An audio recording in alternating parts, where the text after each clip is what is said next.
Good evening, LOLMidwest. We're here to kick off Week 7, the last week of regular Season 4 Herald League, with the Psychotic Plantain squad versus Smothered and Covered. This is the bottom of the bracket matchup. It still holds a lot of weight. Psychotic Plantain squad is yet to pick up a win, and I am certain that they want to pick up I am not a monster, Tattered. I will cast for whoever I am available to cast for. But Psychotic Plantain squad, I am sure, wants to close out this season with a win. Smothered and Covered at the bottom of the standings very much needs a win here. I don't know if they need it to secure playoffs or if they just need it for seeding, but I think this win is important for them regardless. Both teams are running a sub. Game Case will be subbing in for the mid laner on Psychotic Plantain squad, and we have, I believe, Mojo Jojo subbing in for jungle on the side of Smothered and Covered. So neither team here at full strength, but both players are very, very strong. I played with Game Case in the past. He is a very powerful mid laner, versatile champion pool as well, capable of playing both assassins and mages. Whereas Mojo Jojo, this should not be a new name to anyone. He is the jungler for Caster Curse, one of the strongest teams, tied for the standings at the top. And I think it is no exaggeration to say Mojo Jojo is a strong reason as to why. I believe we are only waiting on Game Case to join before we have all 10 players and we can start getting into draft.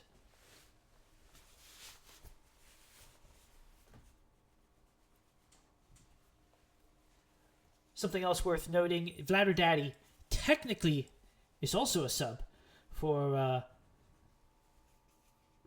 the PPS Psychotic Plantain squad. I'm just going to call them the Psychos. I've been calling them the Psychos also, but I'm going to keep calling them the Psychos.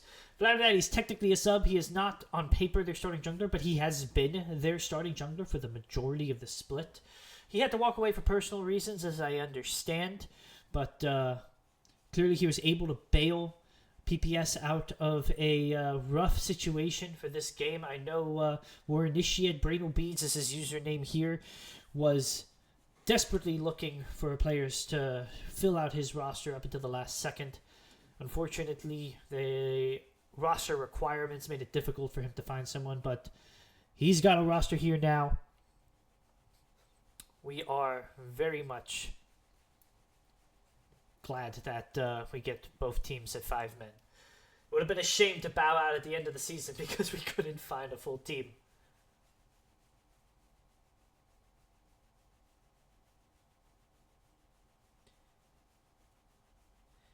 As am I, lolcats. As am I. Also, welcome to chat.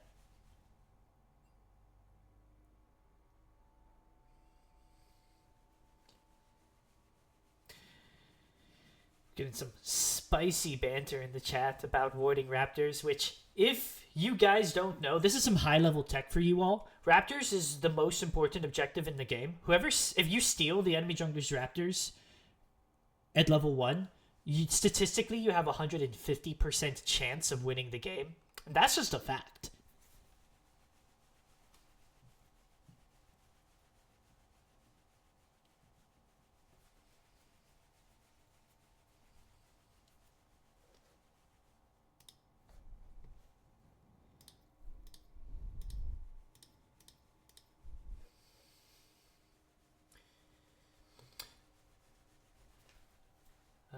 Brainal Beads, War Initiate, same person, just messaged me letting me know that unfortunately there is an issue with Zelda in the mid lane, trying to find another substitute, I'm guessing, or maybe trying to get Zelda to fill in. Something could be going on, so I will apologize to anyone joining in for the delay, but we are trying to get this one sorted out.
Sorry for all the typing into my mic.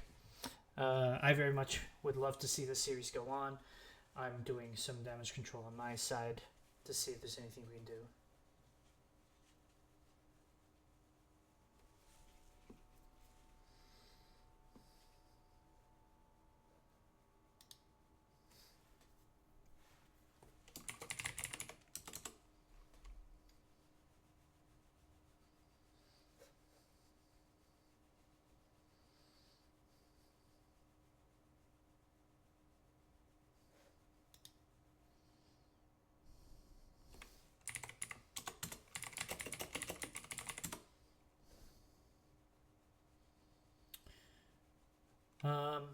I am getting notification that my interpretation is incorrect.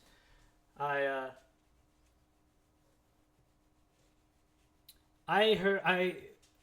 heard that they needed a mid. What they were saying was they needed a mod. There's a more complicated issue. I will leave this between the two teams. I know what's going on, but I don't feel it is my position to just call it out. So I will allow this to play out for now. I will have to once again apologize to viewers while this is getting resolved.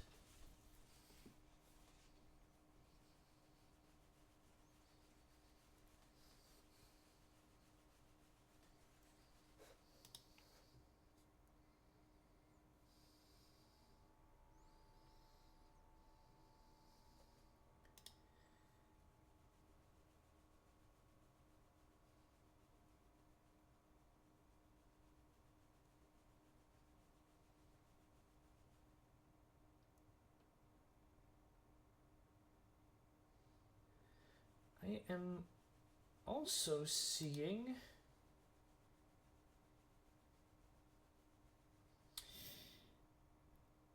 some confusion on the match record. This looks like it's a week 6 matchup, not a week 7, which would make this an extension. But what caused me to be confused is Smothered and Covered in the standings is showing it's 2-4, which means they've played 6 matches, which can't be possible if this is their week 6 matchup. So I'm not quite sure what's going on here.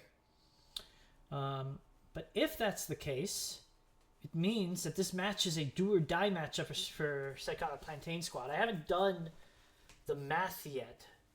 But if this is a week 6 match, they can win 2 back-to-back. There's a chance that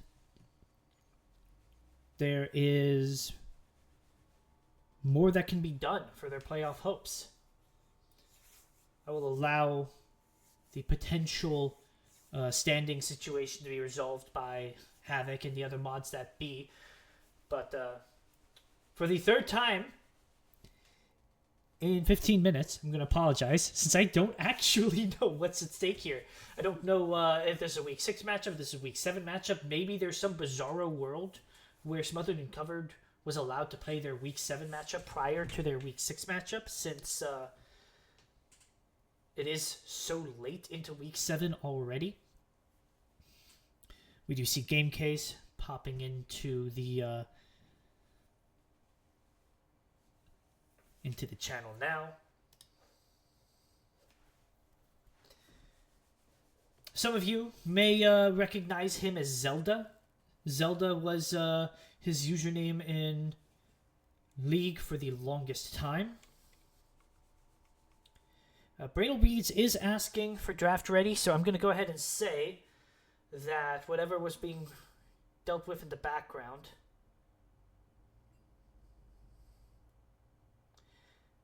standings in the spreadsheet are wrong according to lolcats. So this is week 6 for Smothered and Covered as well. I don't know if they have an extra win or an extra loss being noted in their standings, but if that is the case, this is a do-or-die match for both of these teams, I would say. Not having picked up a win yet, it's safe to say the Psychos absolutely need one. There's either 1 or 2 wins on the side of Smothered and Covered, but either way, that puts both of these teams at the bottom of the standings, and if they want to fight for that bottom 6th place spot to be able to play in the play-ins for a spot in the losers bracket, they certainly need to be able to win this one. And we are getting ready for draft. Let's go ahead and move over to that.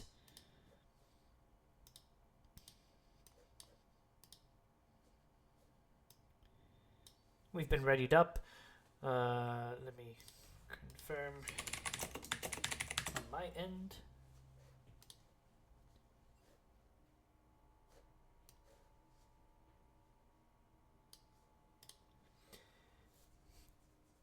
We should be hopping in just a second.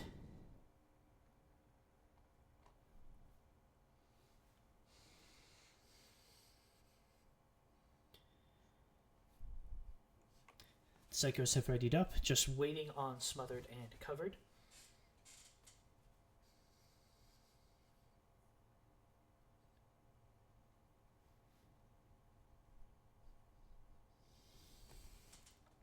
And while we are waiting for everything to get readied, just some things to highlight about both of these teams. Smothered and Covered has been playing a very, very strong AD carry, hyper carry centric style, often running even triple tank. Excuse me for the sneezing. This will happen from time to time. Allergies are killing me.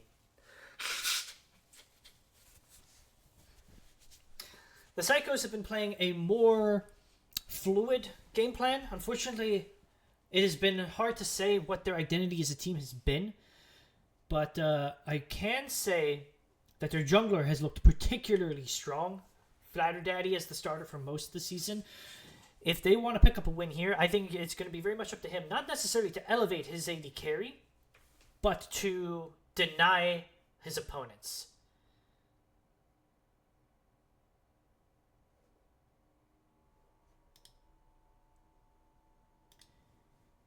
And the first ban was not banned.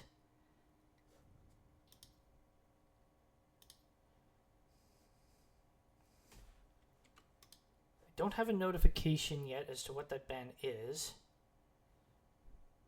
No ban on the side of Smothered and Covered either. We going banless, folks?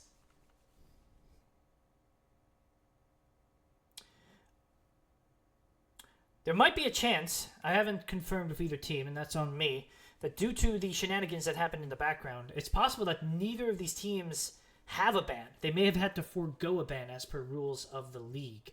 I think Mojo Jojo, the jungler on the side of Smothered and Covered, was not properly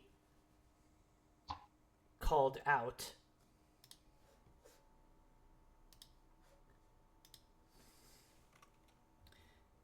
And if that's the case, they may have lost 2 bans. 2 E-subs on the side of PPS. They may have lost 2 bans. That may be what's going on.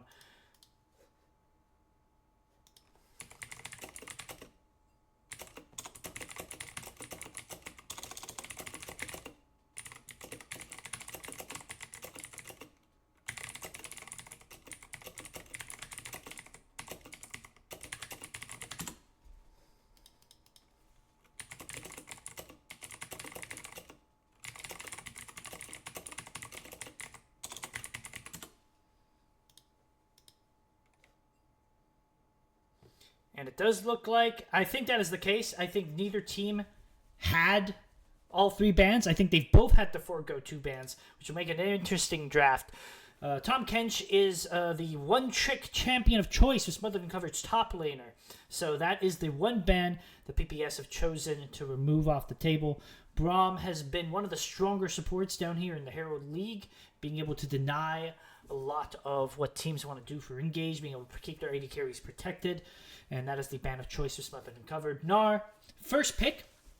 I like this. I think more teams should be early picking their top laner. If you don't have counter pick, you're not going to get top lane counter pick. Swallow your pride, get a good blind. Gnar, famously one of the most blindable top laners in the league.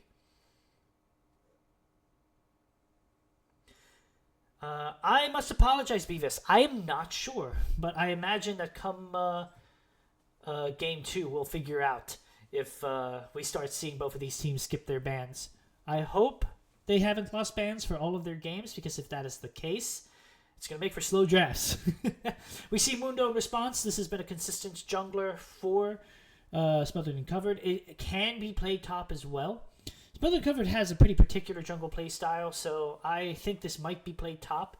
Mundo, Tom Kench are kind of two sides of the same coin as far as how these champions play. So if your top laner can't get his Tom Kench one trick, Mundo's a nice fallback. Caitlyn has been the highest priority AD carry in the league. Smolder's interaction with Black Cleaver has been removed. If you are not aware, and this is an AD carry announcement to all, on the patch that dropped yesterday, Varus got giga nerfed. Psychos, I hope you know, Varus got giga nerfed. He got absolutely gobsmacked.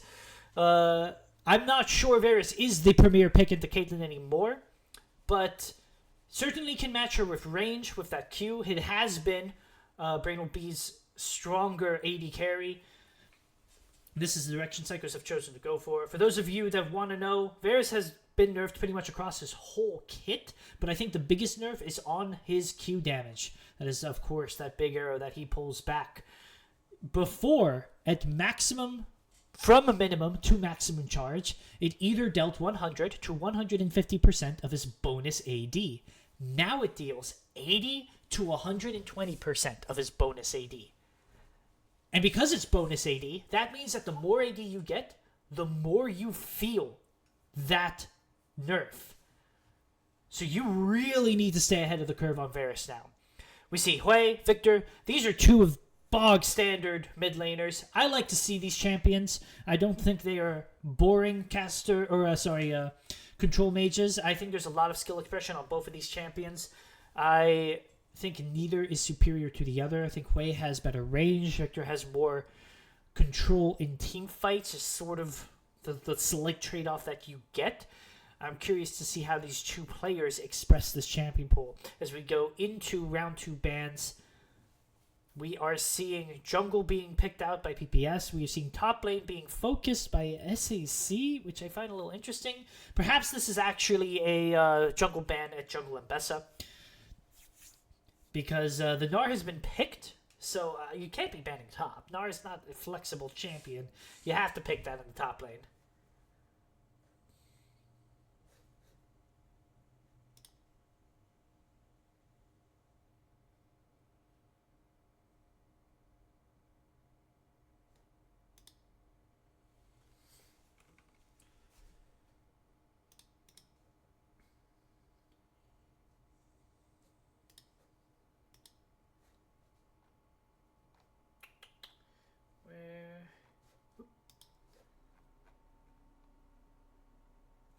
You're in here, CLT.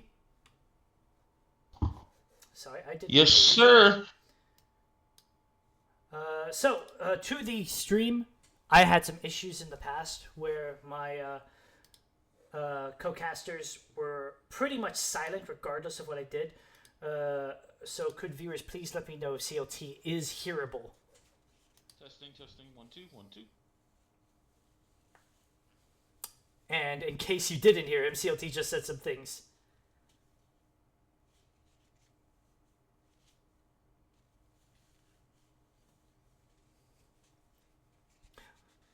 Very quiet. Yeah, this is what I've been told. I'm not sure what happened. You heard me have co-casters in the past, but your volume setting is at maximum CLT right now. I literally changed nothing, and then on the last stream that I did, my co-casters were silent. Is there a way for us to split so that you host the stream without having to drop this? No, you can just, after draft, what we'll do is we'll just take it down, and I've got my stream ready to go, so okay, we'll just fire it right back up before, all right. During the spectator delay on game 1. So, yep, it's up to you and the viewers, I suppose, on whether you want to sit in here and try your best to make yourself heard, but there's nothing else I can do for your volume at this stage.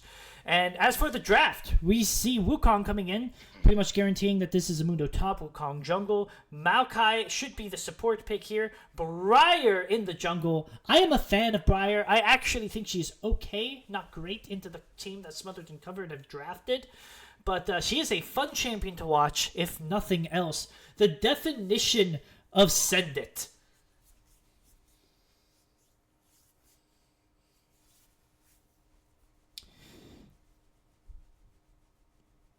And Smothered and Covered, as I highlighted, did pick. I wouldn't call this a true triple tank comp, but it's close to it. You have a strong AD carrying Caitlyn. You control Mage and Victor. Tank in the top. Tank and support role. Wukong may not be a true tank, but he kind of slots into the same role. Plays frontline. Plays bruiser. Plays engage.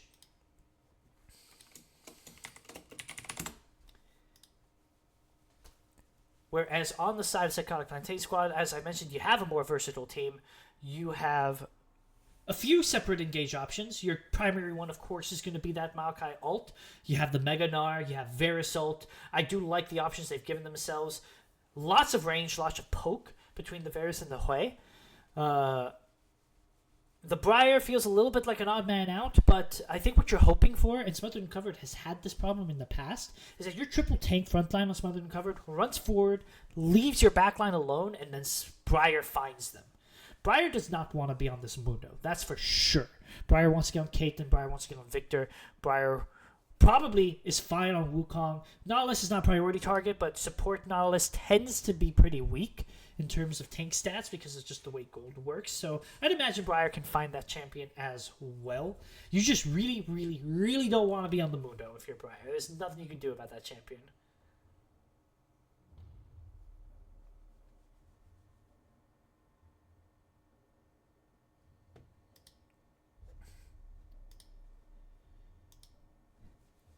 Alright. And we are locking everything in. If I had to put my money onto which team is stronger, I would put it onto the Psychos. But there's a lot of asterisks at the end of that. That's assuming Mega Gnar finds impact with his ults. That's assuming Varus wins the lane.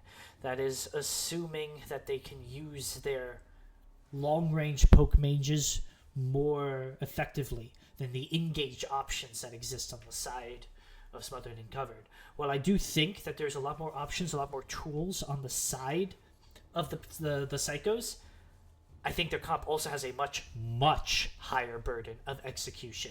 You can't let your Briar fall behind. Can't let your bot lane fall behind. You absolutely cannot let this Gnar fall behind. If this Gnar falls behind against a Mundo in top lane, you're doomed.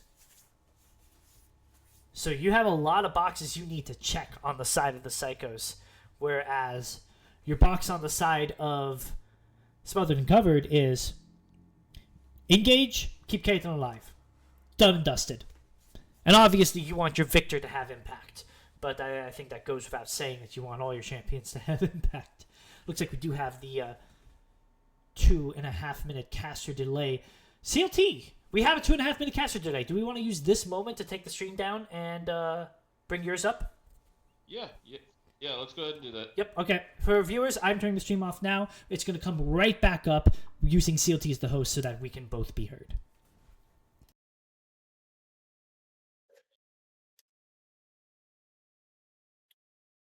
It does look like that is the case.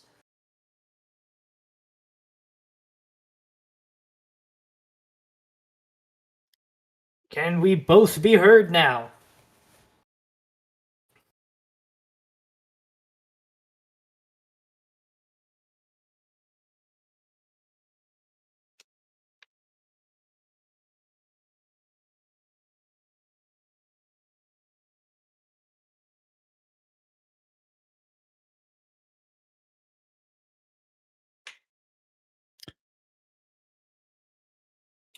I suppose we won't know for sure whether we are both audible until after the ad break is over. Yeah. But once it is, now that they can hear you, do you want to provide your opinion on these drafts? Yeah. I feel like PPS did get a lot of the picks that they are comfortable with. Me and Zelda, Game Case is his name changed now. I've been watching casting and playing against him for years. He definitely has a pretty talented way. And into the Victor, I love Hui's side of the matchup, but Sack got a lot of comfort as well. And honestly, in my opinion, a lot of the OPs, I kind of like Sack's draft way more. I, in the prediction, voted for Sack. I know I said that I think PPS has a stronger comp, but that is very, very execution dependent. And I think the reality of the situation is that this team has not picked up a win. Is even with Game Case subbing in as strong as a player as he is, I cannot easily believe that he is going to make all the difference in their performance. And CLT, do you mind turning the league stream on in Discord so I know exactly what it is you are seeing? Yeah, I can tab out real quick and do that. Though it looks like we got a little bit of a level 1 fight over Vision here. Alright. There we should be up. See, predictions are going. I got the chat up. I think we are good. LOL Cat, the champ is already busted. Hui is not busted. Alright? There are very specific champions that he is bad into. Just none of y'all play him. Actually, there's one mid laner that plays one of them. I also think Hui has a lot of difficulty finding impact in the early game, which you see an early fight break out here. Just a trade of damage, but we already see Brainlebeats taking a lot of damage early on. Oh my lord, it's bot lane here. Yeah. Oh, we got the new skin for Hui as well here. We also see Hui taking a lot of early damage. Kazalan, you are in a dangerous place. I mean, you're just a flat, like, once Duffy has headshot up, you're just a flash headshot away. I think, even though you are pumping this pot, it's gonna be close now. Yeah, the way this bot lane works is Varus has difficulty creating impact very, very early on. After your first back, you really want to get a tier and a serrated dirt. 1,400 gold on that. Once you have those two items, you can outpoke Caitlyn. That turret shot turned the entire lane around. You're not really allowed to save your Caitlyn now. Caitlyn had to burn flash too. Zelda having to burn TP in the mid. Zelda also with the Deathfire Grass just caught that up. So not running the optimal setup. Deathfire's not that great on Hui. Caitlyn with this early back picks up a call at least. That's nice. Yeah, that's pretty much the only thing you can pick up this early on. That or boots. But I think the call makes sense, especially how early you're winning.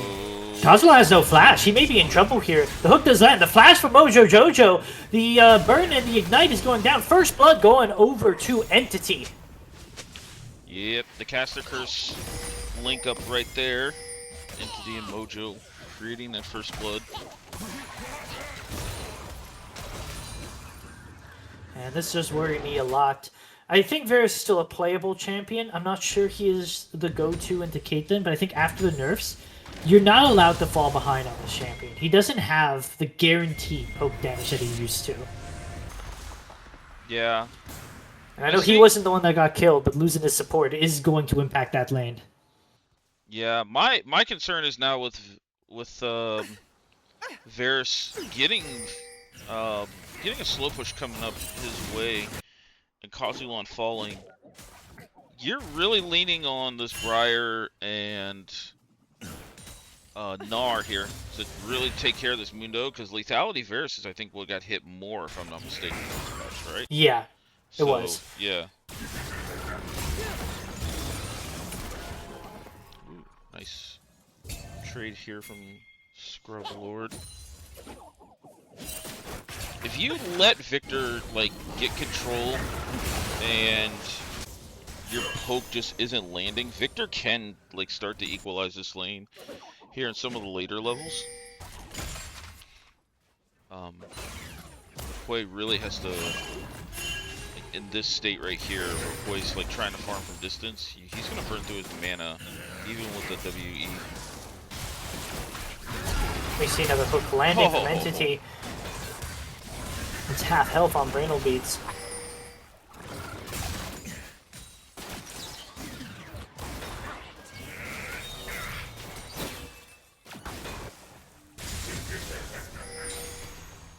And recurve bow rush on Briar is a little interesting because we do see a gank going down bottom. Kazuhan finds the route onto Duffy, but it just looks like Brainal Beast just gets killed out. Duffy is the return kill, but now it's just Entity by himself. Kazuhan Vladadaddy, you have to believe he's just going to get run down. He does not have the flash, but Mojo Jojo is here to support, but now it's just him by himself. One at a time into the meat grinder as we just camera pan over to mid lane. There goes Game Case. Mojo Jojo does walk out. He did not have flash. He managed to just walk his way out of that one. This is not what you want to see if you're PPS. I know you got 2 kills onto the Briar, but the one thing we didn't notice while we were we didn't talk about is Briar really loves an enchanter. Here, it's almost like an accelerated version of Xin Zhao. She just can't create the space that Xin Zhao can get. But 2 kills, really nice here. There is options on who can tank the Briar ult on a Smothered and Covered team, so I'd like to see the kill. You see this dragon started up. It looked good at first. Vladadaddy does secure the dragon, flashes over the wall. Kazuhan going down is unfortunate, but I think the reality is you're probably seeing Worf here, but maybe not if you're Game Case as he gets caught roaming towards this dragon. The dragon was already gone and you need to be there, and that is a kill going over to Duffy. A 4-2 start for the Smothered and Covered bot lane. Well, and if you're Smothered and Covered, you love this. That's where you want your goal. Their wins have been through Duffy getting ahead. That is the cleanse burn on Duffy. They like their odds here. At the end of the day, it is essentially cleanse burn for flash. Once again, I think you take those if you are Smothered and Covered. That Varus really needs his flash, especially with this Nihil Assault coming up.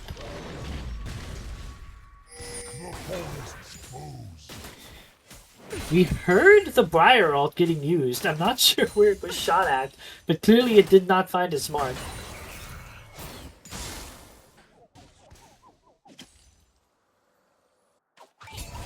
And you're seeing one of the after effects of this Varus being put behind so soon. He has rushed Rectrix, which, rushed is a harsh word, it's just a component. We see a fight breaking out in the mid lane. Both ultimates get dropped. Gamecase walks away. Scrubblord Lozai walks away as well. Clearly he has the much better exchange of damage, though. You have to believe that it's going to be harder for Gamecase to stay in this lane moving forward. Yeah, this is what you want to see out of your Victor. He's got a full E upgrade going, but if Victor ever hits Lost Chapter before his opposing laner, especially Mage v Mage, Victor can start to run the lane over, because that's how you attack it, is his mana pool. With Lost Chapter, you can't. We do see a potential 2v3 up on the top side. Entity is roamed, whereas Kazuhan has not, so they just have a 4-man advantage. This kind of feels really bad if you are the Psychos, because though your one lane that has been consistently winning has been this top side. No, has constantly been willing the Mundo, built a nice CS advantage, but because of this good support roam, part of the strength that you get from having a winning bottom side, you cannot contest this top side objective. They pick up all 3 grubs here, which is really good denial away from this Gnar. Shrieks definitely plays a really, really mean Gnar up in the top lane, and he's also an 80 carry player, so his spacing is pretty good there. No cleanse on Duffy. Even though Rainbow Beast is just turret moding, the trap is not put underneath him. Nautilus is there to cover. Kazuhan blocks the ult. The Ignite comes through. Just a little bit more damage. You have to believe the sapling is going to be enough. Runs it down! Cool guys don't look at explosions!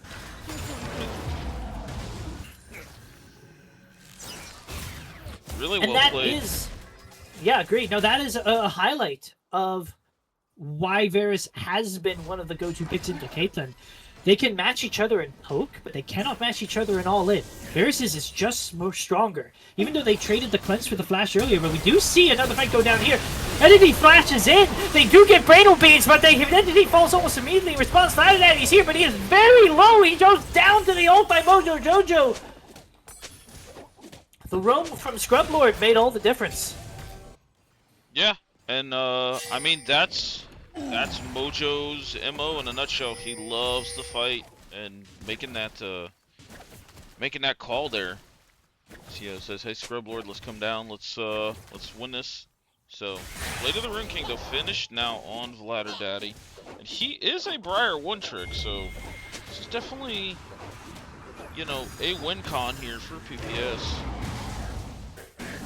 I find this board crush interesting. I don't altogether dislike it, but it is kind of saying that he wants to be able to hit the Mundo, which I'm not quite sure is what he should be doing on this champion. But if he is a Briar one-trick, maybe he understands better what Briar's capable of than I do. I think the thing is, once he lands the ult, the Blade of the Rune King is going to allow him to stick on the whoever he is with the movement speed zap. It is true. It's active, so it's going to be See quite Vladder Daddy interesting. sneak into this top lane here. I don't think there's a kill angle. This is a very healthy Mundo under his turret with his ult. Actually, scratch that. It looks like the Mundo ult is not quite back off cooldown yet, but even so. The problem is Mundo has passive up, and there's not really any real way to get it off. Gamecase is playing with fire here. Fortunately, Mojo Jojo also did not have ult. Now, you want to burn that passive. Oh, There's there the it is. passive burn. Instantly ulted into the wall. You have the fire. The stun does connect because the passive has been burned. An incredibly patient play. They do get it, but they are trading the dragon on the bot side in exchange. So the guy just Once again, walking. Gamecase has walked up a little bit too close to an objective that was just not theirs. And now you have to believe Kazulan is dead. The Blast Cone throws a wrench into things, but Mojo Jojo's going to run him down. Nope, Flash plus Blast Cone, that is enough. You do get the Flash Burn in exchange. You get Bradle Beast Flash Burn in exchange as well. The hook goes wide. The ult does get used, but I don't think much more is happening out of here. Yeah, I mean, 2 flashes, 1 kill, and a dragon for top lane first turret here. So the thing we're seeing from PPS is they're putting resources into Shrieks to try and be a bash Makes brother sense. here with Vlad. Yeah, I mean, Shrieks even knows it. Vladder Daddy is coming down the mid lane. Flash burn, but the stun hasn't been used yet. He just goes down. Vladder Daddy making the Briar look good. I mean, Briar for the most part is in a really good spot, and in a lot of drafts where the OP junglers are there, Briar still fits right in as like the next step down if you're used to it. So Once again, Gamecase is just getting bullied. The Ignite. the cool guys don't It's look at gonna be heals. close. Oh, W. The shield does come out. That's it. He lives. And he lives with we're gonna call it like sub 20, sub 10 HP. So It's just the narrowest of margins. He's sticking around. that's That is some guts. nope. That's my jungler.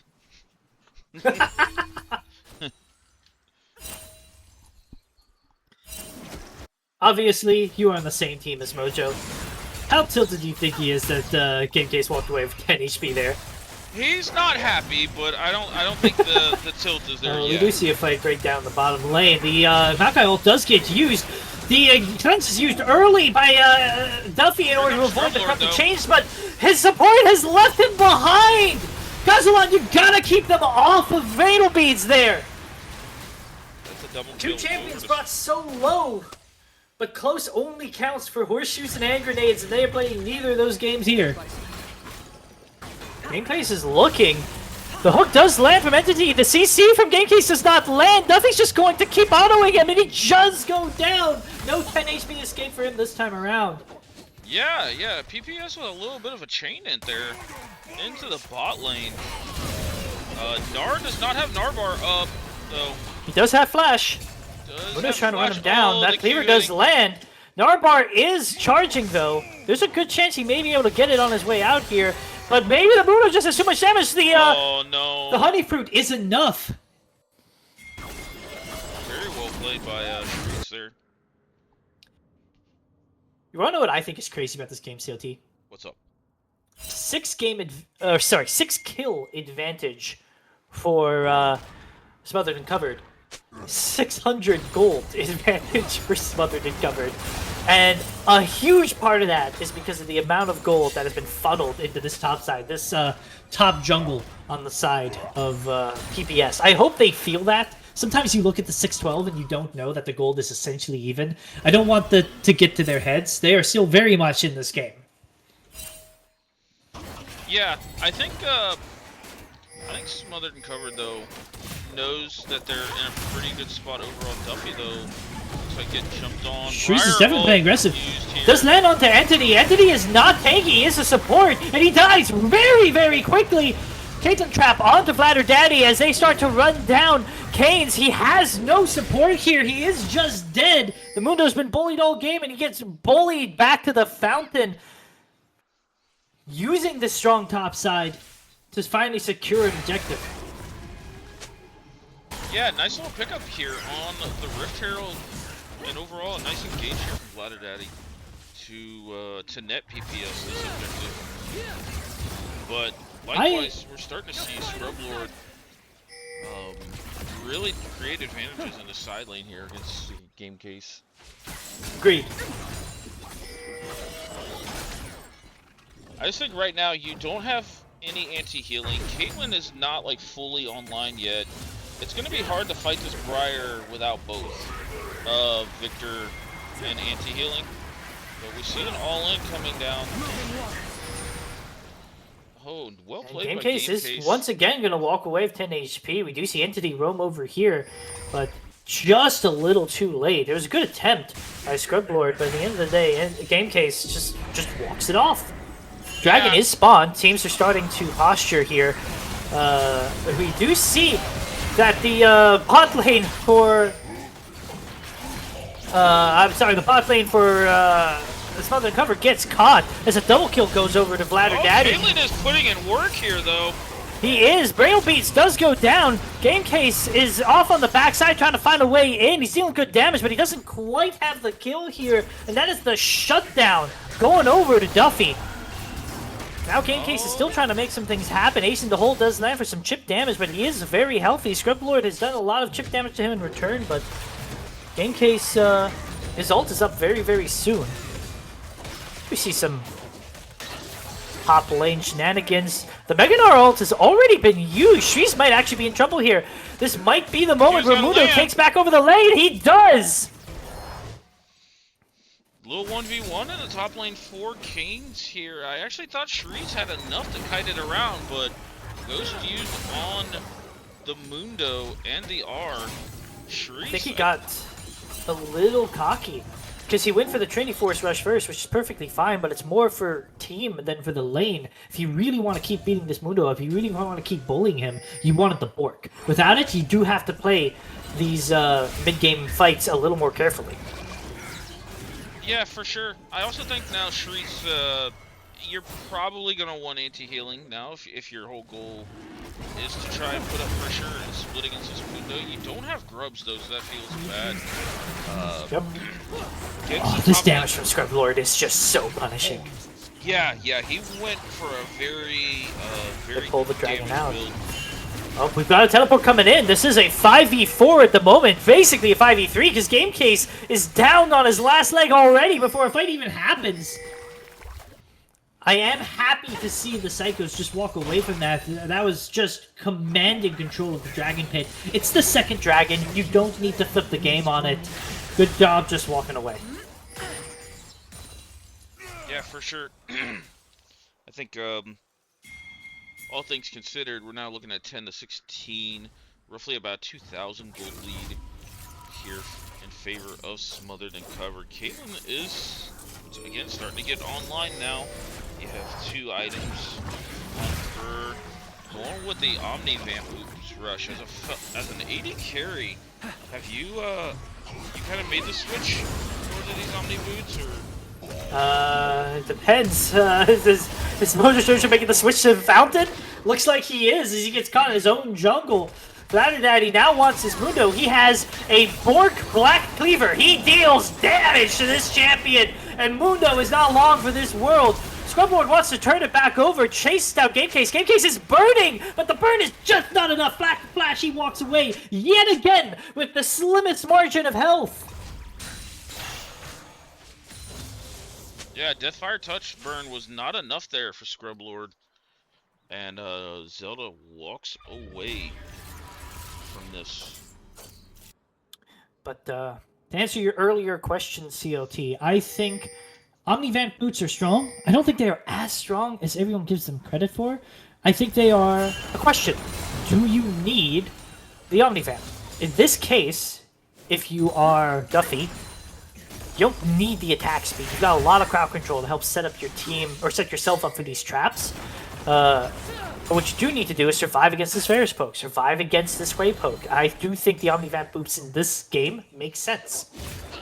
We see a gank up in the top side. You've got 3 champions here. Meganar on the trees. 4th champion as Kane starts waddling his way in. 5 champions! You have to believe he is dead! They do not want this Gnar pushing any longer. This is a live Baron as well. They have control of the topside river. You still have Game Case pushing in bottom. If another person dies or gets caught out, you have to believe this Baron is going to Smothered and Covered. You have the flash out from Beidel Means. Kozulon gets caught. Kozulon gets killed. The corrupted chains go down, but there is no follow-up. There is no damage. This Baron is smothered and covered for the taking. I suspect it's going to blow this game wide open. Yeah, Baron really accelerates this game, especially with Hui being down. And outside of Hui, there's not much wave clear for the side of PPS, so really nice top lane picks coming out of Smothered and Covered. And the homies over in Mojo and Entity, kind of making a lot of things happen here. We have Oh, Entity is so winning with the shopkeeper here. This Knight's Vow into a Briar so good. Ghost Burn Case might be in trouble. Mundo bots the burst, just runs him down. He is just dead. And his jungler just backs in his face, and you can't blame him. What's he supposed to do here? Yeah. Yeah, I think that was correct. You leave him out to dry. He's not worth much gold being 0-5 here, so... With Death's Dance on Vladder Daddy, I think as strong as Smothered and Covered is in this game at the moment, the gold is still even. They have the Baron, but I believe that Vladder Daddy is the strongest individual player on the Rift right now. Briar's going to start to fall off as the game goes on longer than this, because Caitlyn's going to start getting enough burst to just destroy the Briar. Healing cut items are probably around the corner. None built yet, but I imagine they have to be soon. It's at this point that you really want to use your strength. I want to see Vladder Daddy. I want to see the Psychos find angles to get him into this game, because you have to strike back now. If you just sit back and wait things out, you're going to be in trouble. I think PPS are having a hard time trying to look at lane assignments here as they just kind of get pulled around the map, while Caitlyn with Baron being defended by Wukong is just able to push his mid lane. Sharice is about to gnar out here. You see Smothered and Covered respecting the Meganar, backing off, giving him space.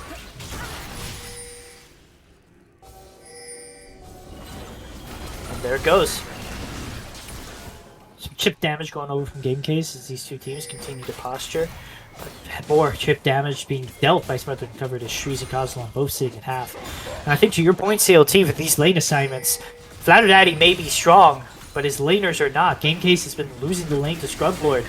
Granobees has been losing the game lane to Duffy. Shreeze is no longer commanding as the fight does break out over the dragon and is secured by the Caitlyn auto. Vladder Daddy does go down. Shutdown going over to Mojo as the rest of the team tries to hunt down the Psychos. Game Case on 10 HP. This has become a familiar territory to him, but there is no 10 HP walk back. In this case, he goes down. Kozulon's flash is gone. Duffy should finish him off. He does have Shreeze on him on the back line. Feel for your AD carry, guys. He is gone. You now have a Meganar in the back lane with the with your mid laner. He's going to clean this up. You have the TP escape from Cades. Okay, I guess I respect it. But no, Gnar picked up so much gold in this fight. 631 from one shutdown and 700 for another one. Gnar was sitting on a full 3k off that back. And now he has completed this Blade of the Ruin King. The only issue I have with the Blade of the Rune King now, as we see Kane this just dead Mundo. fall, this Mundo here. But Oh, this Mojo's is gonna get one 10 back. Bradle Beads. Now we have a teleport over from Game Case. We have the ult over from Kazulan. The flash from Mojo Jojo to get out. Jungler's trading. Top for AD there. Mojo picking himself up one. We gotta start to see anti-healing, guys. That's the whole thing. And I know probably Entity is Both just... teams. Yeah, Entity I know for sure is probably screaming that in comms here. We have to I think both mid laners should be building here. These are both very high AoE control mages. They apply this healing cut very easily. I think especially if you're a Game Case, at this point you kind of have to just accept that you are behind. An Oblivion Orb is the highest impact 800 gold you could possibly spend right now. Agreed. I do think, though, you have more options for the side of Smothered and Covered, just because a lot of the healing is from point-and-click, right-click champions. So Mundo here, electing to go with the Heartsteel, this Tiamat should not be here. This needs to be a Thornmail here. I could argue that I think Entity himself probably needs to grab a We see the Thornmail. ult over the Bradle Beads. He ults back in response, flashes out. Mojo Jojo gets the dash ult. There is no flash on Mojo. The hook goes wide, acing the whole lands on Kazulan. Finally, Bradle Beads does go down, bumped by Entity. Oh, Ladder Daddy. There goes the Briar ult just flying wide. Now Kazulan's the one in trouble. Kazulan does not have flash. He dies as well. They get caught in mid lane. Yeah. And despite all of this, it's a 500 gold advantage for Smothered and Covered. And now we're up to roughly about 1,000 on this gold lead here. I think the biggest important thing for Smothered and Covered is they're in a position to siege, you know, be able to tote PPS around the map, and they've got Dragon coming up here soon. Go up the objective timers real quick. N is the hotkey for it by default. I'm not cool enough for all those hotkeys. You see a fight break out in the mid lane. Mojo Jojo does get trees. Bradle Beats goes down yet again. Ladder Daddy should not be alive for very long here. Strong as he is, he's not that strong. Minion, I think. Oh, I think Ladder Daddy I think he W'd a minion there. You are left with Game Case and Kazulan alive, the two weakest players, arguably on the side of the Psychos right now. I kind of think that Smothered and Covered should be pushing in a lot harder than this. You have a 5v2 against two very weak players. But they are looking for their reset. You have to believe that this is going to be dedicated towards getting back onto the map for this dragon. You just see Cage just back in Game Case's face. But what is Sway supposed to do about him at this point? He's got one item. Yeah. Yeah, Death Cap completed though. I think they were all sitting on a boatload of gold, and they probably knew that, so they want the tempo back here with Baron coming up. You have Dragon here in 40 seconds, so tempo That back makes sense. here. Get yourself reset on wards, maybe refill pinks, and then walk in together to set up this Dragon area. So I know who is definitely the one stemming that in comms here. And this is so rough if you are Psychos. I mentioned earlier at the second dragon you'll need to flip the game, but this is no longer about second dragon, this is soul for Smothered and Covered, and you kind of have to go for it. We see the Maokai ult go out, but what a brilliant Victor stun! You just can't walk through that! Oh, Shri unfortunately couldn't leap over the wall Yeah, here. Meganar running off. Primo Vision, Caitlyn traps everywhere. You have to contest this. Chemtech Soul onto such a tanky comp for a Mundo, for a Wukong is so valuable. They're looking They to turn do here. walk they're in not through the hitting bottom it. side. And we see Smothered and Covered kind of deathballing. Nala's hook goes wide. Look for Shrees. He still does not have the Mega Gnar passive recharged yet. And against all odds, looking. the Psychos have found access to the river. They're doing good poke damage down. Kane just walks up. The Whale ult goes out. Kazulan goes down. Entity should be down soon. Batter Daddy has found his backline access up the Scrub Lord Ozai. Does he go down? He does. Now he's looking for the Caitlyn. Caitlyn uses the flash. It is enough. We have Batter Daddy go down. It is just trees. He's got the Mega Gnar back, but it's too little, too late. There goes Soul. There is a 3 for 5. 2 for 5. Yeah, Vladder Daddy tried to be the hero of that fight, got himself into the back line here, but after Kane's smack Streets with a Heartsteel stack, then he was able to peel for his back line here, while Mojo and Entity were kind of Bash Brothers up in the front part. So, that is Kimtech Soul, which is so good into a Briar. Not only is that me here denying her healing that she could be given from the rest of the Kimtech Drakes, but then Briar really wants to get reset on this Death Stance to heal back up and try to work her way through these fights. And with damage resistances when you're low health, also Kimtech Soul can do much harder to do. And we do finally have healing cut out on the side of the Psychos in the form of an Executioner's on Trees' Gnar. That's just smack But by the way. Yeah, I think it might be too little too late though, because yeah, you need it against this Mundo, but this is a triple health stacked Mundo with Chemtech Soul. I don't, and you have no reasonable tank killing options with your lethality Varus. You do see this fight break out, but Zelda's so far behind that the ult does nothing to Entity. Zelda just gets gets blown up. Kazalan is not far behind. You have to believe that it's going to be buried, and you have to believe that the game is going to follow shortly after. Yeah, you're stuck in an impossible condition. Cradle Beats has no way of burning this passive on Mundo. He's just going to run him down. He does not care about this turret. No. Cloud Daddy is here now, though. We do get the passive burn that way. Mundo pops his ult in response. This is still a very strong Briar.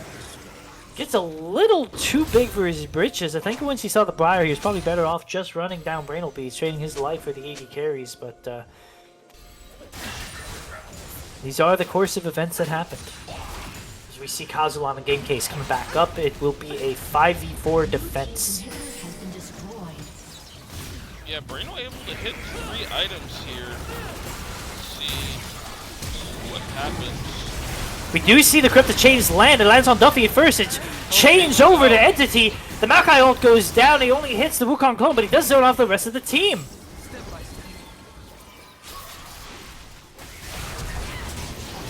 We do see Scrub Lord Ozai just barely get out. Vladder Daddy wasting his flash for that. Trees is still kind of chasing, but I think they're out. Yeah, most importantly though, for PPS, that's Baron all 3. Yeah. I think Smothered and Covered was just a little too big for their britches. We've been talking about it. The gold lead is a lot closer. Mundo, he might even get the turret here, but he's gonna die, and it's not worth it. The fact that he gets a turret there, Riot. What? Okay. TP. I still don't think it's worth it. I don't either.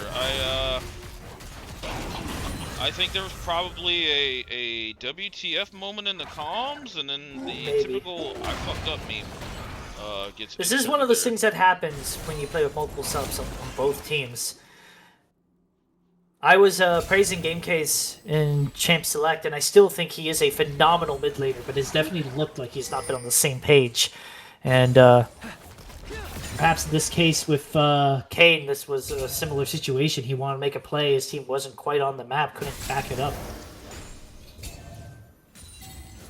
Yeah, we do see some getting close to the 3 items. Vladder Daddy. Did you see the Briar ult land? He's in the middle of a lot of people here, though. Remember when I said later on in the game, as the damage on Smothered and Covered increases, Vladder Daddy just starts getting blown up?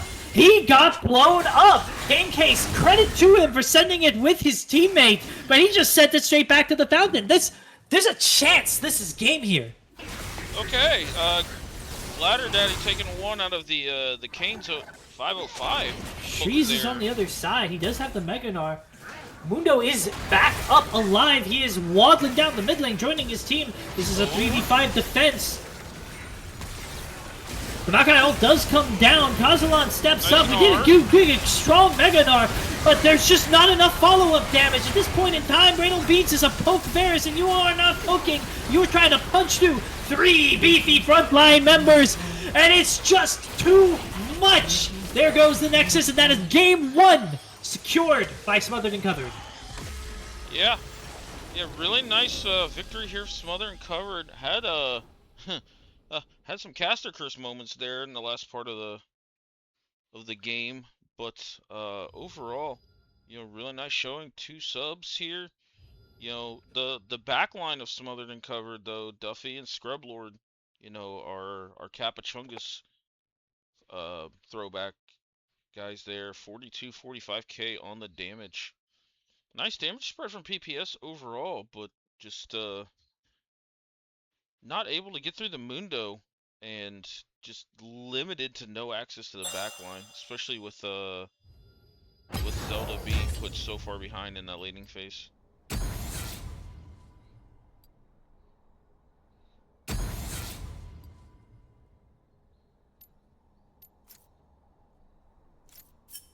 Yeah, and I think unfortunately my concern We had for we had a little hotfix patch in the middle of that game.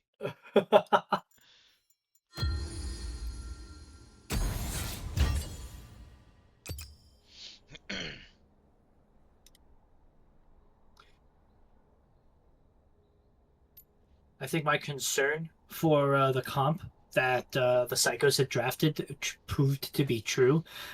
I did like the options they had. I did like the tools they gave themselves, and we saw those tools get used and how close the gold remained for so long, despite the kill advantage. But you had to check a lot of boxes. Your Varus needed to be ahead. Your Briar needed to be ahead. Your Gnar needed to be ahead. Your mid laner needed to be ahead. I think you had the options to do all of these things, but you only checked 2. Briar got ahead. Gnar got ahead.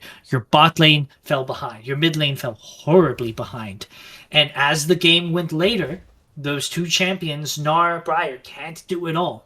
The Varus poke stopped having impact, and unfortunately, I don't think the Wei ever had impact.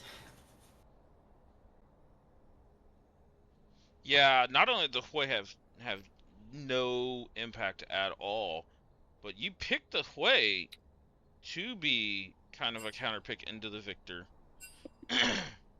And unfortunately, that lane did not go well. He lost the 1v1 there, and just continued to get picked on and fell behind. Yeah. Addressing you, Beavis, in the chat, I agree. I think Varus is still playable. I think when you are the best AD carry in the game, and in my perhaps hot opinion, Varus was the best AD carry in the game, a heavy nerf just brings him back to a playable state. But playable from Poke Varus means that you now need to win lane again. That wasn't even a requirement before this nerf. It is now. With the lane state that they had, he just could not stay ahead of the damage curve that he needed to stay ahead of. I mean, with that being said, Varus gone, Caitlyn gone. Smolder, Senna have been pretty heavily nerfed as well because they don't have the Fire Touch, Black Cleaver interaction. Smolder in particular got directly nerfed too. What do you think are the priority AD carries left? I mean, I think there's there's still stuff, like, I think Smolder is still, like, pretty good. I don't think the nerfs were as bad. I do think it's more of a scaling pick now than just an overall good AD carry. But these games are so slow in this league, and then it's also people are not finding the opportunities to accelerate the game and finish the game. That I think Smolder still has value. I think I agree. Seraphine is still on the table. I think Jinx is pretty underrated, but still good. And then if you want to go something like more combo-ish, like Teamfight, Misfortune is still available as well. I think when top tier AD carries get nerfed, you have to look at like these mid tier AD carries that move up by proxy. I think Jinx has been just bubbling below the surface. I think she is strong, and I agree with everything you said about Smolder. I personally think that into Smothered and Covered specifically, Smolder is a very strong pick. I know my team picked it into them. Minus was casting the game, and he gave me a lot of grief because we picked Smolder into Caitlyn. But the reality is, we picked Smolder into Caitlyn and 3 tanks. And past a certain point, the Smolder damage was just too high. And this is a somewhat predictable comp that Smothered and Covered likes to run. Very heavy frontline. I think the Ash Seraphine has value because of that. I think the Jinx has value because of that. I agree that Misfortune could be strong, but I wouldn't want to draft it into Smothered and Covered's team, because if you draft it into a lot of frontline and a lot of crowd control, you might have a rough time. Yeah, agreed.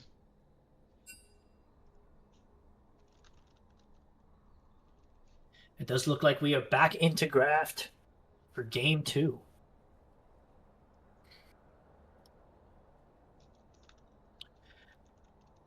You may be able to answer this question, COT. I don't know if you were here for the very, very start, but it looks like this is the case. Both teams actually had to forego 2 bans. I think it is because Smothered and Covered did not properly report substitutions, and because the Psychos have 2 emergency subs. Do they have to maintain both ban losses for the remainder of the series? I believe so. So it's a ban loss for every time the player is in the game. So they would equal 2 ban losses. But well, it does look like the Psychos got a ban back, if that's the case, regardless of what happened. Last time they forego 2 bans. This time, Smothered and Covered gave up 2 bans, but the Psychos did pick up this Tom Kench ban. Yeah, Cat's in the chat here pulling up something. Maybe you can comment on. Is Senna is finding a lot of pro play presence here. What's your take on kind of Senna rising up in priority off this patch? There's a huge, massive asterisk on Senna that I don't know if Herald League teams know how to play around. You give up any ability to properly push your lane because her early wave clear is so abysmal. She can trade okay, but you put so much weight on your support to create any priority. If your support can't cover that, you end up giving up a lot of dragon pressure, and I don't know that early game teams want to do that. Oh, okay. I see you over there, Mojo. Instant Diana slam. I see you. This is a Mojo Jojo special. This is not necessarily like a special, but when we looked at the patch notes, I'm not gonna give away too much, but when we looked at the patch notes, I got pinged into the hey CLT, look at Hui's side of the patch notes, and then when I looked at it, I went, hey Mojo, ? Diana, and he's like, I'll look at it. Am already excited. Diana versus Viego, this is an aggressive jungle matchup, and we haven't seen anything else picked to support it yet. Yeah, I think this could be Vladder Daddy's answer to it. I think Viego does kind of outscale Diana, especially with the percent health on the Q and everything, versus Diana's just linear scaling, especially with health. She does more of a bruiser build in the jungle. I think there's probably a world that if you want to go like tank support, super tank top, Diana has avenues of like going pure pen and just trying to one-shot this Viego. Especially if Viego finds himself not going bruiser, going more like crit brace, like Kraken Slayer in the crit. There is the Senna pick. Okay. And I like the Senna more now that we've seen the Ezreal, because Ezreal is also an AD carry that has some difficulty with wave clear. Obviously, everything minus the ult is very single target focused. So if both of these AD carries just raw dog start auto-attacking the wave, it's about the same amount of push power, so you don't give up your lane as hard as you typically would. Now, another asterisk on Senna, and this is a much easier one to work around, is Senna obviously provides healing and shielding, but you don't want to make her choose between healing and shielding the team or dealing damage. You want to make it easy. You want to draft as much frontline as possible. You already have Diana. That'll be playing in front of the Senna. That's good. I like that combo because it means Diana can dive in. Senna ult on top of her lets her stay alive a little longer. Ari's your mid laner. You don't need your mid laner to be standing in front of you. This Uh, this is a bait and a half if you are a good, talented Ari player. Mel, with the recent nerfs a couple patches ago, and she's fallen off on priority, I don't mind the Ari side of this matchup. I agree. Because if you're Ari, you're not allowed to charm, and that sounds bad, but if you're a good Ari, you don't need it. The meld damage is rarely going to hit, it's rarely going to stick. Those Ari Qs just come out faster, they're more consistent. At a certain point, you get hard bullied off. And if you ever use your reflect for anything else, now Ari can just ult on top of you, use the charm. You don't have any mobility tools as Mel to avoid it. You just get blown up. Well, there's still opportunities for the Mel. Like it is a Mel favored like lane, but you have to be very disciplined with the W, as you mentioned. Um, I think Entity worded it to me the best is like if you have a specific thing that Mel has to hold her W for, Mel also like it's on the Mel to make sure she holds her W for it. In the case of like Mel being an answer for Ashe Seraphine bot lane, I don't think it's a dead set answer because if Seraphine can't use R, that also means Mel can't use W for anything else. And the moment that she does, now she's wide open to eating a Seraphine R. The same logic applies to the RA lane. Same logic applies to like the TF lane into Mel. I think it's If just Mel is now an artillery mage, and if that's I it. may expose ourselves a little bit, my team had a scrim against your team where we drafted Mel into Seraphine, and it certainly looked annoying to have to deal with. Yep, yep. I've actually in a different kind of more in-house setting have played against Entity Seraphine as Mel, and he after the game he's like, "Hey, don't burn that W, but I can't burn ult." So it's just kind of this pseudo little standoff of like who's gonna break first, and typically it's gonna be the Mel because she's gonna have an oh shit moment, burn the Yeah, W, and then she's wide open for everything. So I don't. I think players now are starting to figure out how to play against Mel, and she's not as annoying as she once was. I think the I love the Alistar pick here. Absolutely fucking love it. I think it is phenomenal. I think it's a little sus into Poppy. I think this is a great Poppy pick, but you can only block so much as Poppy. You're not stopping Diana, you're not stopping Arya, you're not stopping Alistar, all three of these at the same time. Something's gonna land here. Just note this is an Alistar into what is most likely to be a Poppy support.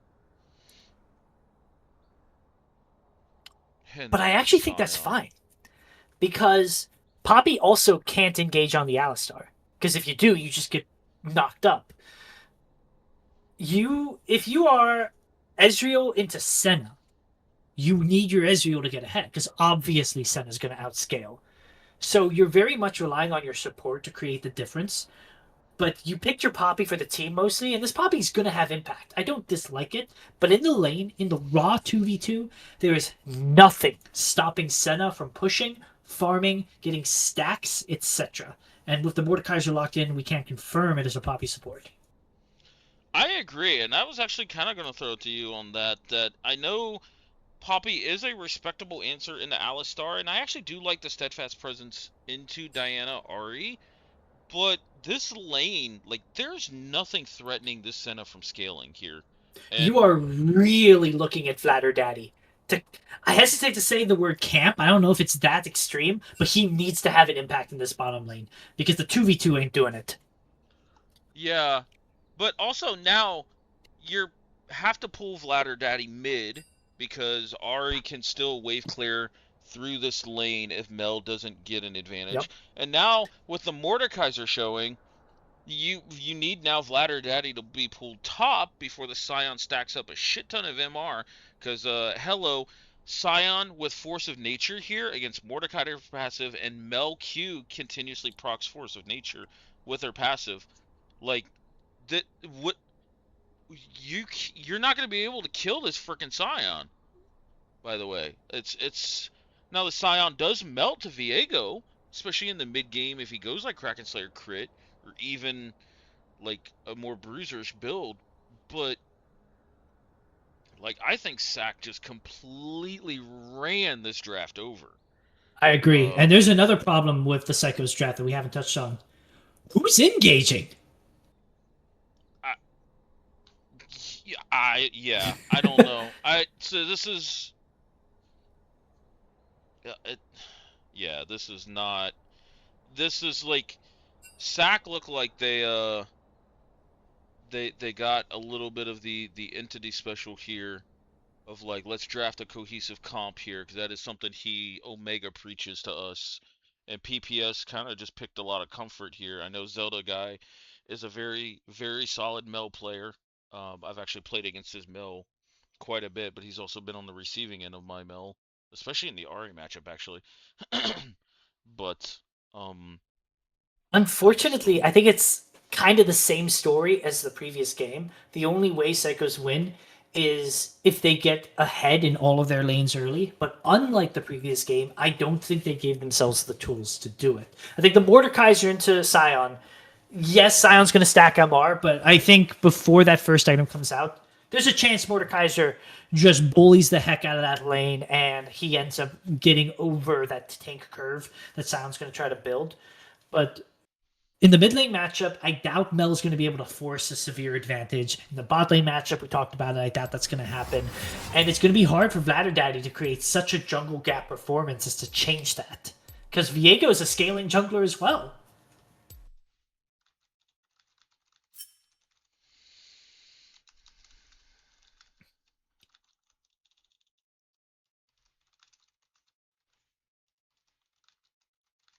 I think a couple other things that Smothered and Covered has going for their team is I said you want frontline in front of the Senna. You did it. Your Ari's not going to be in front of there, but that's fine. It's your mid laner. You're not going to draft a melee mid just because you have a Senna. But your Diana's going to be in front. Your Sion's going to be in front. Your Alistar's going to be in front, and that means that as your Senna is fighting, she's naturally going to be healing and shielding the team. Really, I think the biggest strength that the psychos have if they can find a way to lean into this is their poke is superior early. The Mel does outrange the Ari if you guys are just posturing around an objective. The Ezreal does have more consistent, longer ranged poke than the Senna early before Senna gets a lot of stacks, before Senna starts really getting a lot of range going her way. And the Mel has very key abilities to reflect. Reflect the Ari charm, reflect the Senna ult, which if you didn't know is reflectable. Uh, there's nothing that should really kind of scare Game Case into using his reflect early. It's really just those two spells. If he uses his reflect on any spell besides those two, he's trolling. Maybe the bind from Senna.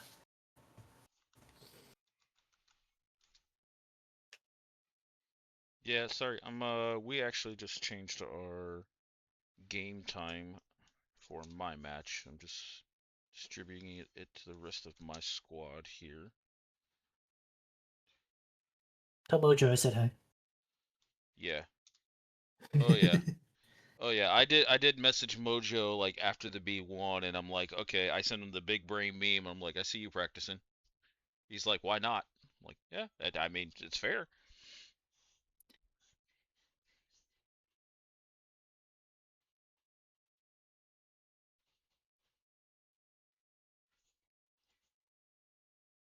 So,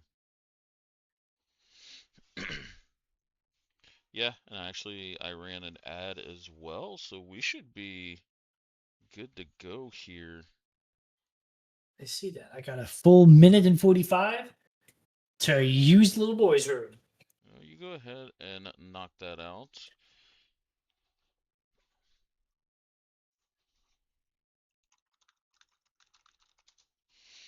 Let's see, catching up on the chat here. Is this the first Senate pick? Cats, I do believe it is. Bivis, which I believe that's how you pronounce that. I know you're with the Lux boys and Minus over there. What's up? 14 viewers. Nice. So we got everything good to go.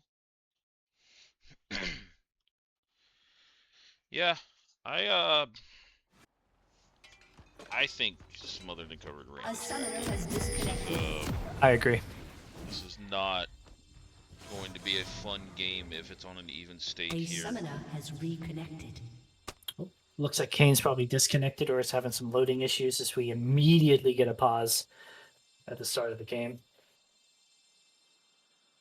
So I also think it's like this is twofold to where Smothered and Covered, I really love their draft. I think it's a very cohesive draft in the PPS here as we're sitting here waiting on the pause. Yes. But I also think not only that, the guys on Smothered and Covered, including the Caster Curse duo here with Mojo and Entity, they're also like them with the rest of the team is able to just sit back and actually test and try some champions out as well here, since it's a you're up 1-0 scenario against the bottom team in the league. So you definitely have a lot of things going in favor of it. Going the jack of all trades on the Senna here with the helm start. Actually didn't even take jack of all trades.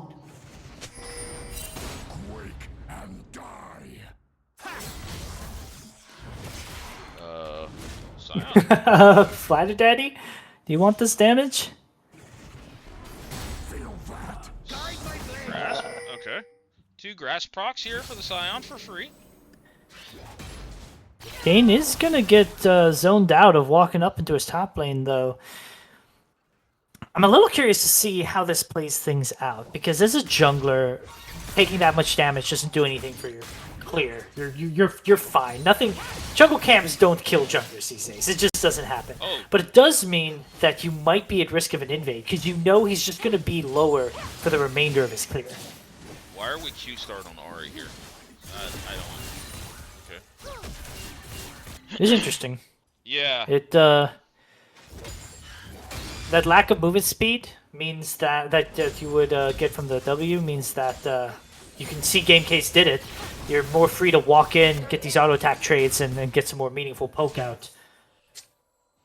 Yeah, this is where I feel like Zelda might just know this matchup a lot better than Scrubboard. I know it's very, very early on, but Ahri with W Electrocute, big level 1 champion here. If you can get that procced almost twice in a slow push scenario, then you're really feeling good going into level 2.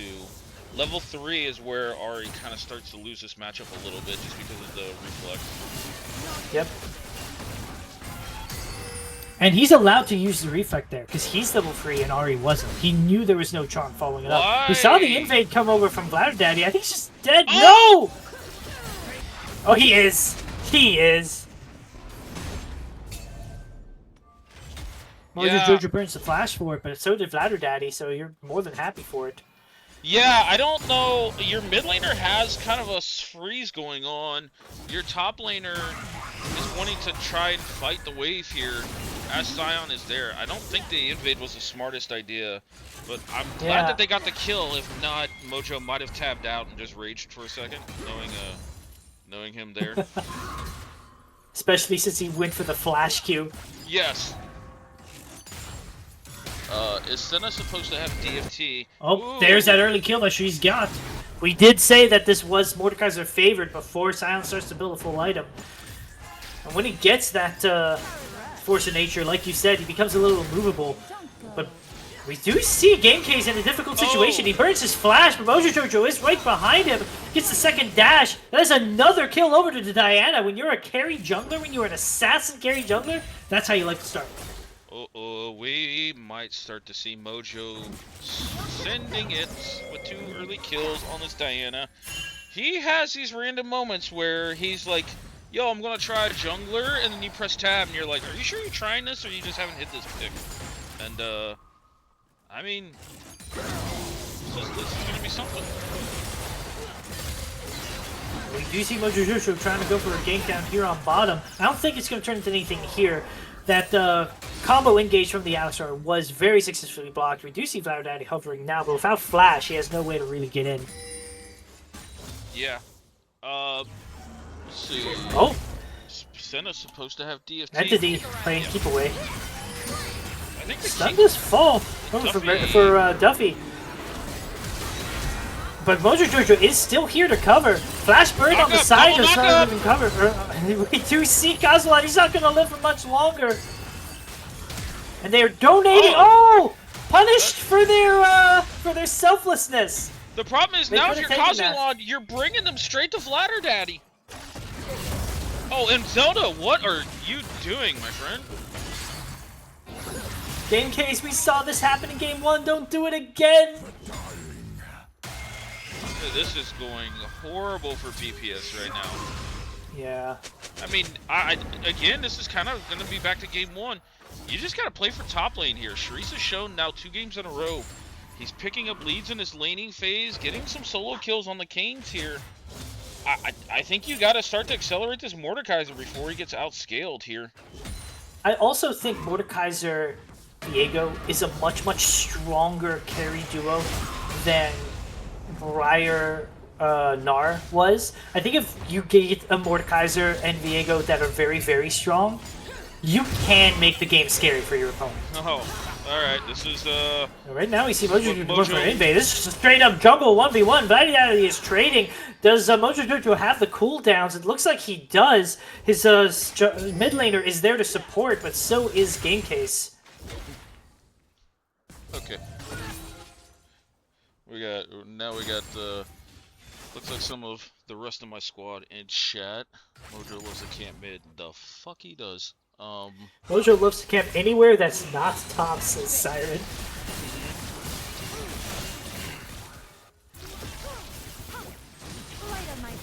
Game Case is feeling himself a little bit. I can tell he's looking for an ult angle, but it doesn't look like Scrublord gave him enough stacks to capitalize on it. Yeah. Home, we see already a little loss to Shopkeeper. Kane's one with the Hollow Radiance. I think that item's overrated unless your name's Galio. I don't. You can go Force of Nature first item here. Dude, does everybody not like read the items? Force of Nature gives you, I believe it's 70 MR and then an extra 50 once it's fully procced. Oh, we do have a That's- pause. 100 plus MR, 130 MR, and one item that Mordekaiser's gonna proc within like 2 seconds of a trade. There is something I do want to mention about the Hollow Radiance, though. I do agree that the item is overrated, and I do agree that Force of Nature is a superior tank item, but you're being heavily shoved under your turret here as the Scion, and you're getting pretty heavily bullied. Hollow Radiance does trivialize farming for the Scion, because you can charge 1Q, and the AoE damage from Hollow Radiance will make sure that everything dies. I think without that Hollow Radiance, yeah, you're not going to die to the Mordekaiser, but you're probably going to have a lot of trouble picking up farm under the turret, too. Yeah, but after you get the health regen from the component item here, along with everything else that's going on, you're going to nullify that because you're going to be able to tank just with the pure W stats of Scion. And then the Q plus W does one-shot the wave after so many levels. I forget how many. I am a dirty Scion top player. Yeah, if you go Q max. If you're not going Q max and you're going more W, which he is going Q max, I think the hit on the wave clear is okay.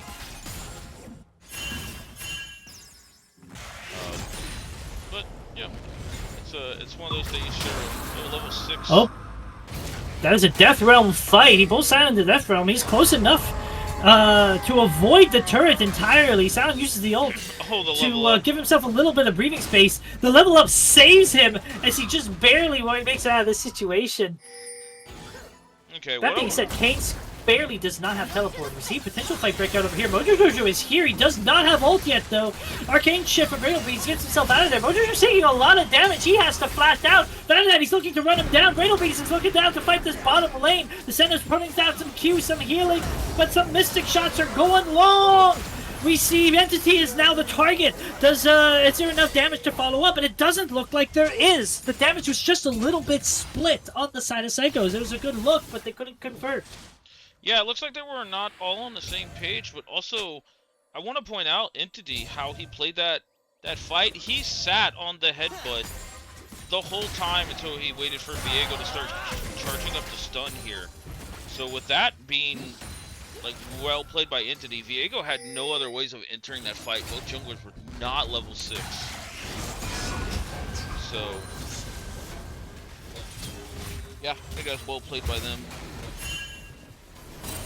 Starting to see Kane's able to tank up a decent trade here. I want to see Mojo look at these grubs here, because this is the only thing I feel like was going to help his top laner so far. Is to make sure that Sharice can't pick up any more plates on this match. And I just did a Senna stack check. Senna's at 26 stacks. I am a Senna lover. I've played quite a bit of her, so I can tell you that this is kind of fallen a little slow on the stack curve. You're not, crying help yet, but you kind of want to be around 40 stacks at this point in the game, I would say. Yeah, what is like the range? Not the range. What is the kind of time frame on the stacks? I know for like ASOL it's 10 a minute. Is there anything comparable like that to Senna? So for the first 14 minutes of the game, it is about 5 a minute. So like at 10 minutes you would want 50. At 14 minutes you would want around 90. This is because you're gonna get most of your stacks in the lane phase. In the lane phase, you have someone that you can directly stack off of, and that's the important thing for Senna laners. If there's any 80 carries in here that like to play Senna, there's my advice to you. Your chance of getting... Oh, we do see a flash over from Scrublord. He does get the flash charm on the Game Case. Game Case tries to turn it around, but it's just not enough. Mojo Jojo picks up the kill in the end. Long shot, Arcane Barrage Mezreal. We do see Vladadaddy trying to get the return kill. Mojo Jojo does go down. Senna ult comes through, but it's just quite not enough. Yeah, nice little flash over the Dragon Pit wall there by Vladadaddy. Yeah, good heads up. Yeah. I think Vladadaddy's starting to feel a little bit of pressure that he's going to have to support Sharice and try to carry this one here. But I do think Mojo and Scrublord linking up for that kill is good. It's just lasted a lot longer. Maybe Mojo was sitting on a boatload of gold there, because now he has Rocket Belt plus Sword Shoes.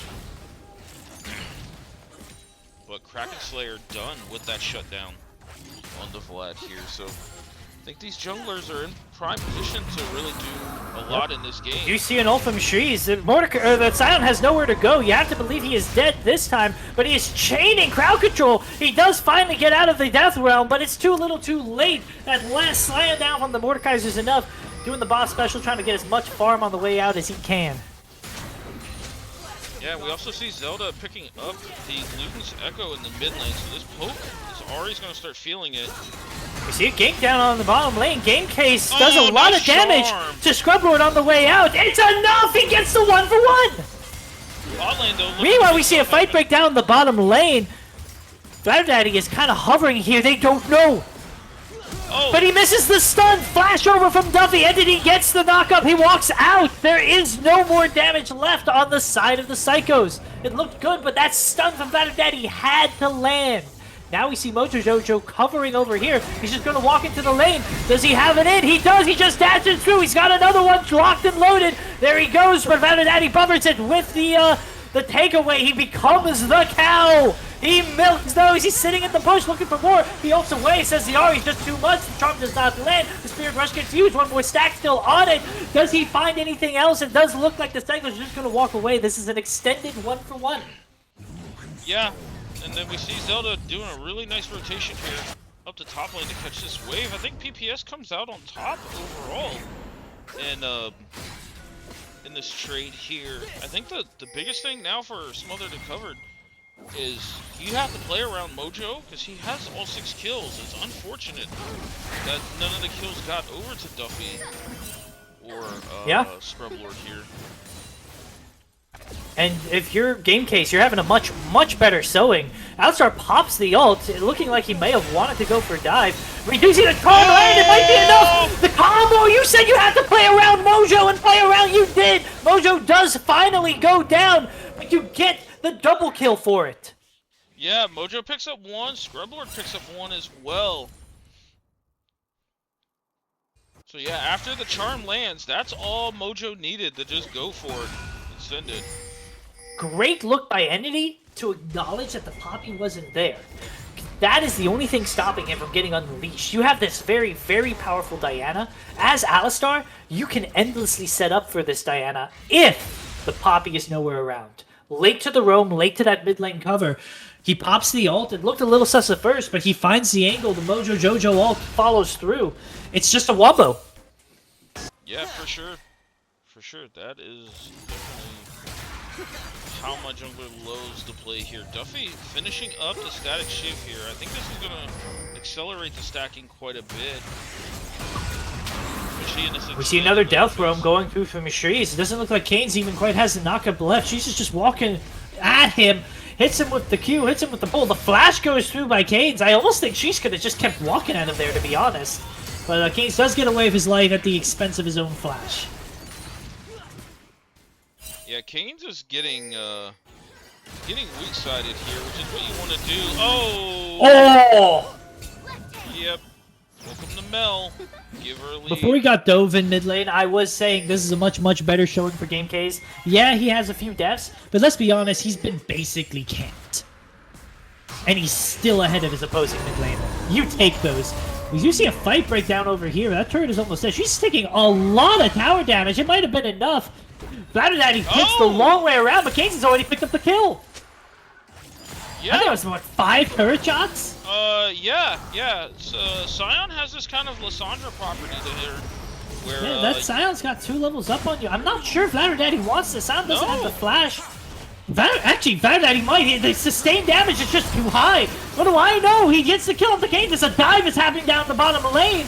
We see Kazlan taken very low. Same with Bradle Beats, but there is still no kills. Great ejection from the Poppy delays the fight. Denies the Alistar knockup, but we just have too much re-engage. We do see a kill going over to the Poppy. We finally see both kills being picked up. Mojo Jojo walks out. It is a double kill for him. The kill went over to Poppy. But now we have Game Case catching Scrub Lord in the middle of the river. This bot side exchange is an extended 2 for 2. The top side exchange is an extended 1 for 1. And the teams are all the more even for it. Yeah, only an 800 gold lead right now, but turret did fall top lane. It looks like Zelda's going to pick up the turret mid here, so overall, I think an advantage play for PPS. We're not going to point out that Mojo smited a minion in that bot lane dive there. But, yeah, I think overall, PPS likes this. Mojo's starting up the drag here.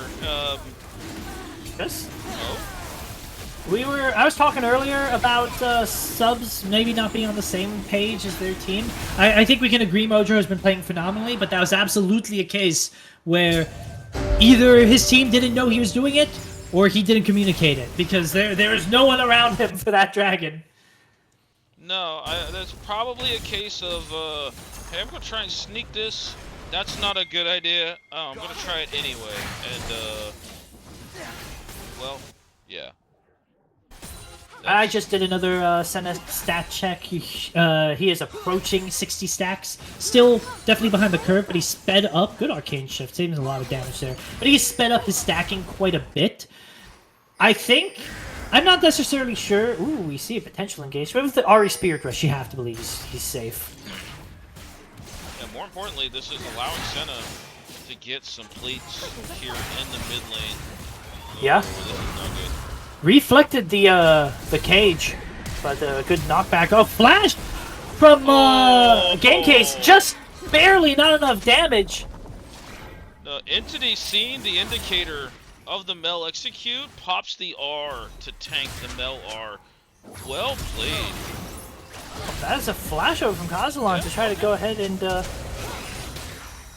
get that knockup. Doesn't quite turn into anything. So they are sieging mid pretty heavily. Sound is here to try to cover. No flash ult on Game Case. No flash ult on Kazulan. It was a nice push, but you have to believe that they've run out of steam.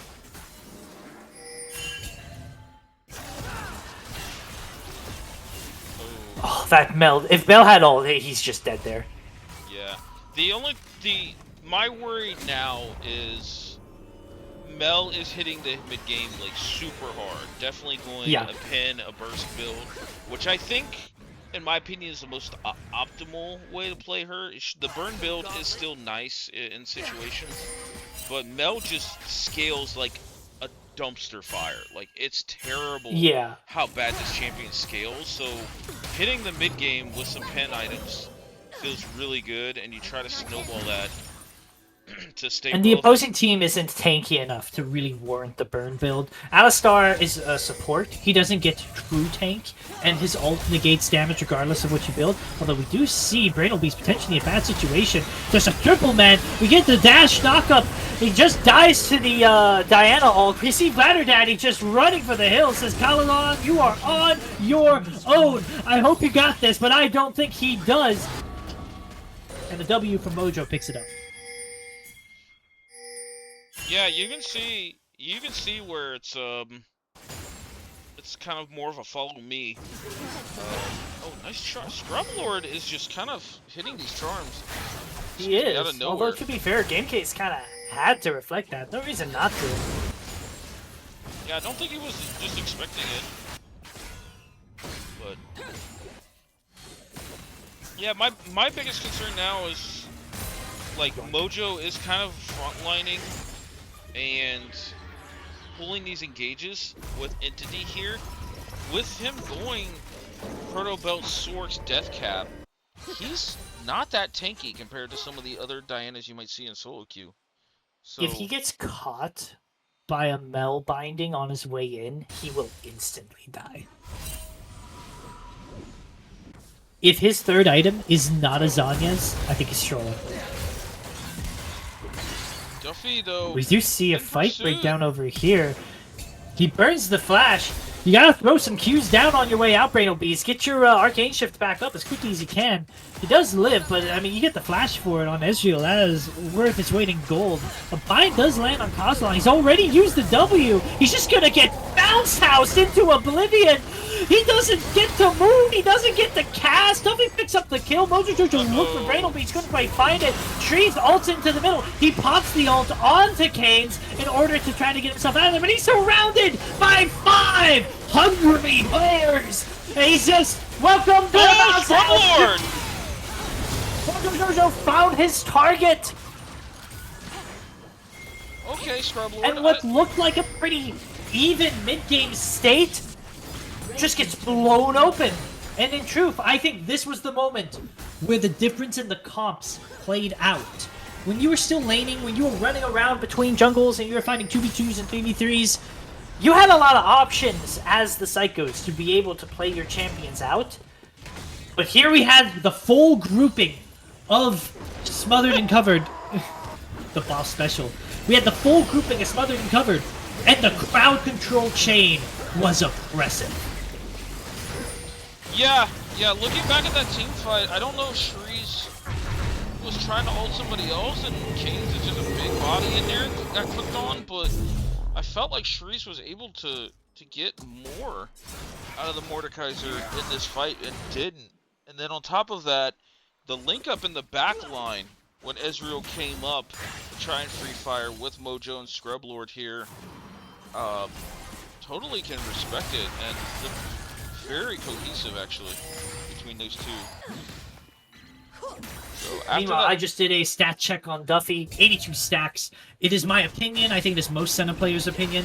100 stacks is where your range starts to become oppressive, where it becomes very difficult for people to answer your trades. So he's on the verge of hitting that point where his auto attacks alone constitute meaningful poke. And when that happens, I think is when Smothered and Cover's comp really comes online. Yeah, we see. Daddy playing a patient game, but I think Brandon beats Sacrificial Lamper, gets caught in the mid lane again. Did need Mojo the ult for Jojo calling that, wrapping around. I appreciate the style there. So Cats. That made me sad. Daddy was behind Scrub Lord the whole time in that bot lane to push, and they never went in, and that just showed uncertainty or fear to me. There's no reason not to go for that fight. But now we see Trees caught out again. He does have a little bit more support, but I don't think it's enough. Smothered and Covered is just too escalated. Oh. That knockback might have saved him though. By the way, you're playing in the Mojo's wheelhouse if you want to 1v1 him in Brazil, because that's the one thing that annoys him is when you're 1v1ing and then somebody else comes in and puts their 2 cents in here. You see Daddy trying to take his pick. He definitely beats this 1v1. The question is, can Canes find any way out of here? I don't think he has the ult. He doesn't. He just gets burned down. Good luck trying to execute yourself. Nice pull over from Shreeze. You see the extended 3v3. Game Case is here. He's got a lot of poke. He is still very strong. There's a chance Entity might just get blown up. One more Q. If he wants to ult, I think he dies. I think Game Case is holding it for a more important... Game Case oh, no, he doesn't have cooldown. I'm not sure when he used it. Burst Wait, flash for flashing. flash. There, I talked about it! If he just gets hit with a root, but he doesn't have the ult left. He didn't have the flash. Mojo Jojo does get 2 for 1 as he goes down. But that is a powerful shutdown going over to Shreeze. Zelda, my guy, flashing Nothing ahead. can keep him sitting here. The charm does not land from Scrub Lord, but it doesn't matter. Brandon Weeks is just too strong. Daddy and Kazalan is holding this 2v2. Entity is back. It doesn't really matter. The Senna is escalated. The Ari has caught up.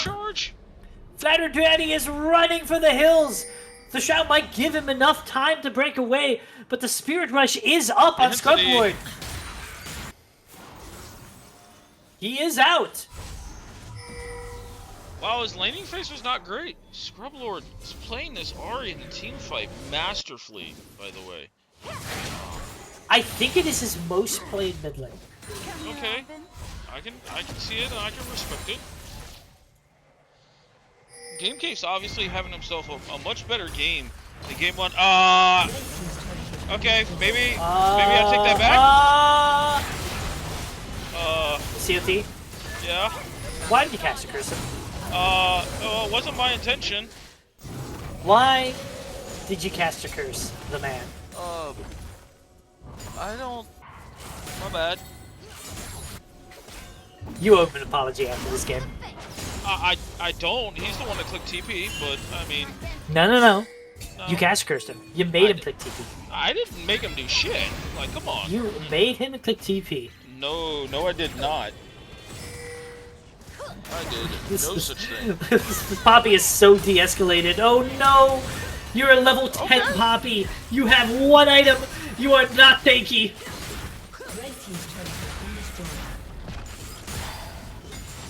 Hex optics completed now for the Senna. She's gonna be hitting people from frickin' Narnia.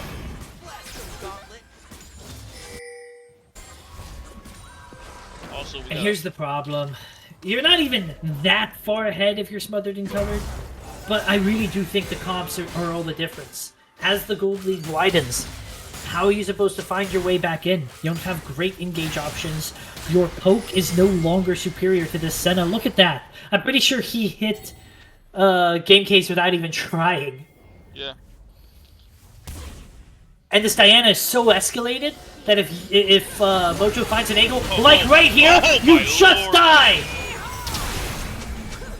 Oh, yeah. Welcome to your jungle. You got a Diana. And this is now 16 kills on the Mojo. The charm, she takes a lot of poke damage. It's not going to be a kill, but it is going to deter him from going in. This is their soul. We haven't been talking enough about the dragons, but they have had full control. Wait, no, I'm sorry. This is not their soul. They are on soul point on the side of the Psychos. I didn't even realize that it happened. That is your saving grace. This is actually the first dragon that Smothered and Covered have picked up.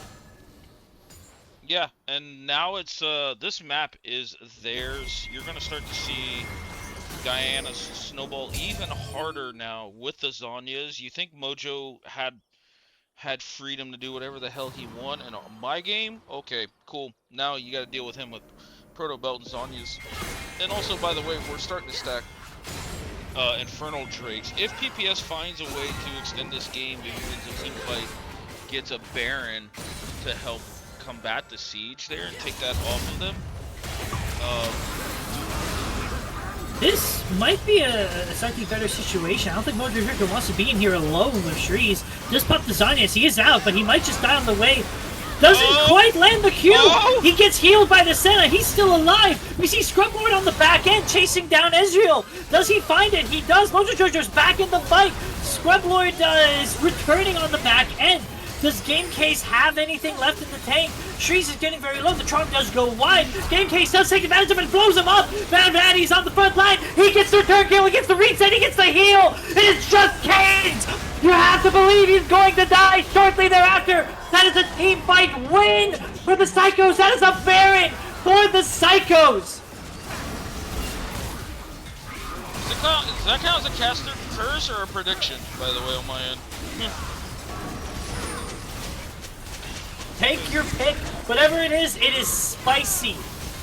And I want to give so much credit for Shreeze and honestly the Psychos as a whole for finally being there. They've had so much difficulty coordinating focus, coordinating team fights as a 5-man.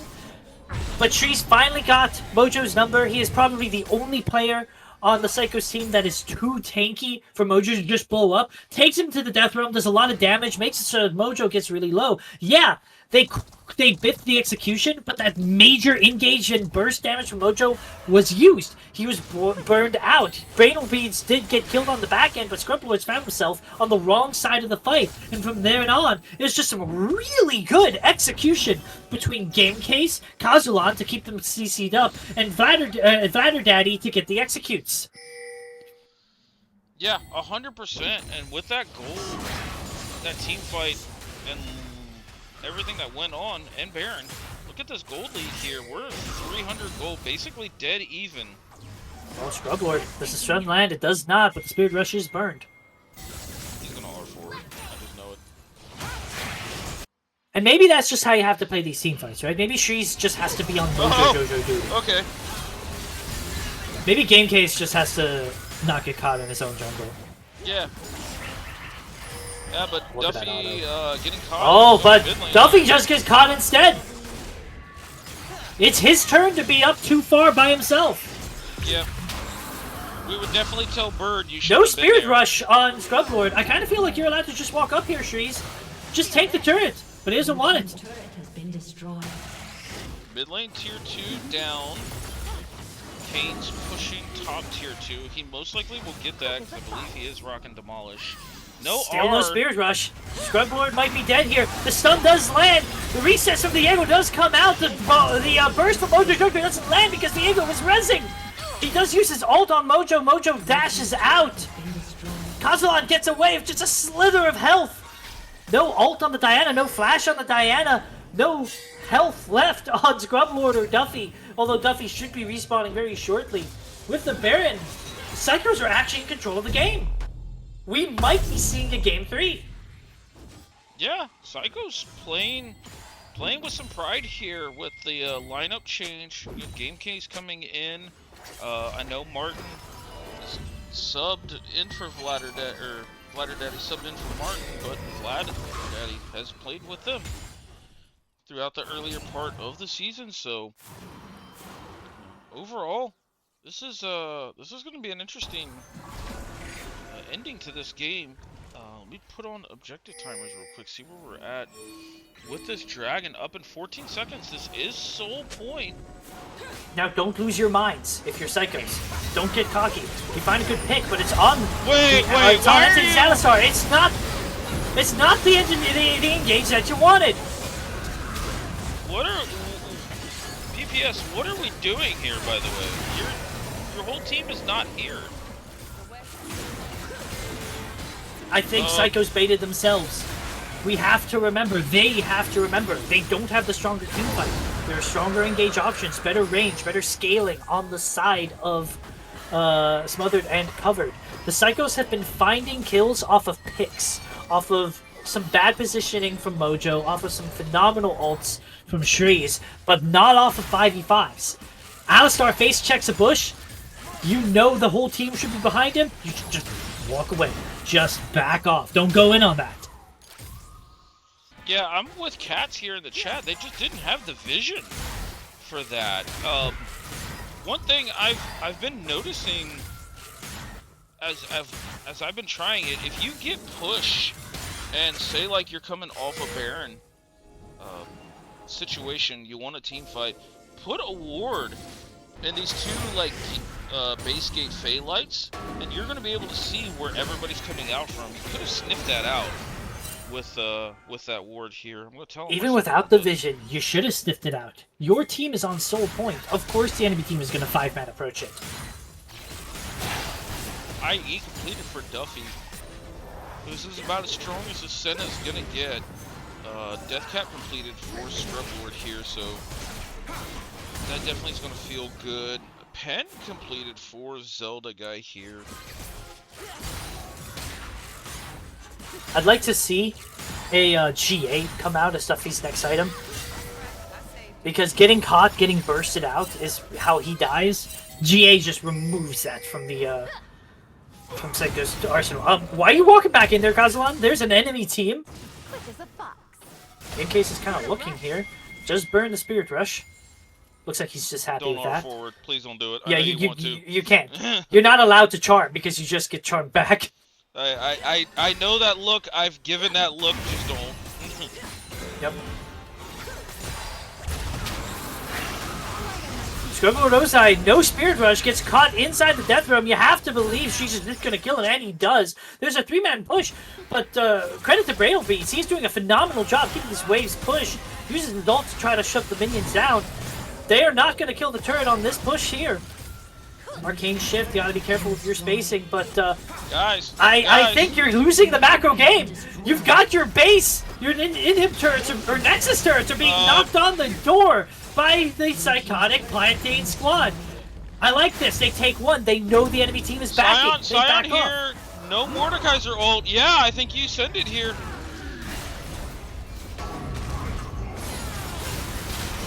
You have the CC chain landing onto Shreeze. Flash over from Canes as he wants to get a little bit more, but I don't know if he can find it. He doesn't have the ult anymore. The root from Game Case just keep them at bay. A lot of damage on the way out. Good sidestep. Good job sussing out that Sam was going for that charge. This poke from Mel is very oppressive. Yeah, Mel and Ezreal, the poke is starting to kick in. So I think Duffy needs to focus on healing up the front line here, so they can We fight for space. ran that exact duo against the Psychos. We ran an LOLMidwest game. Clearly, they're like, you know, that seems kind of annoying. 100%.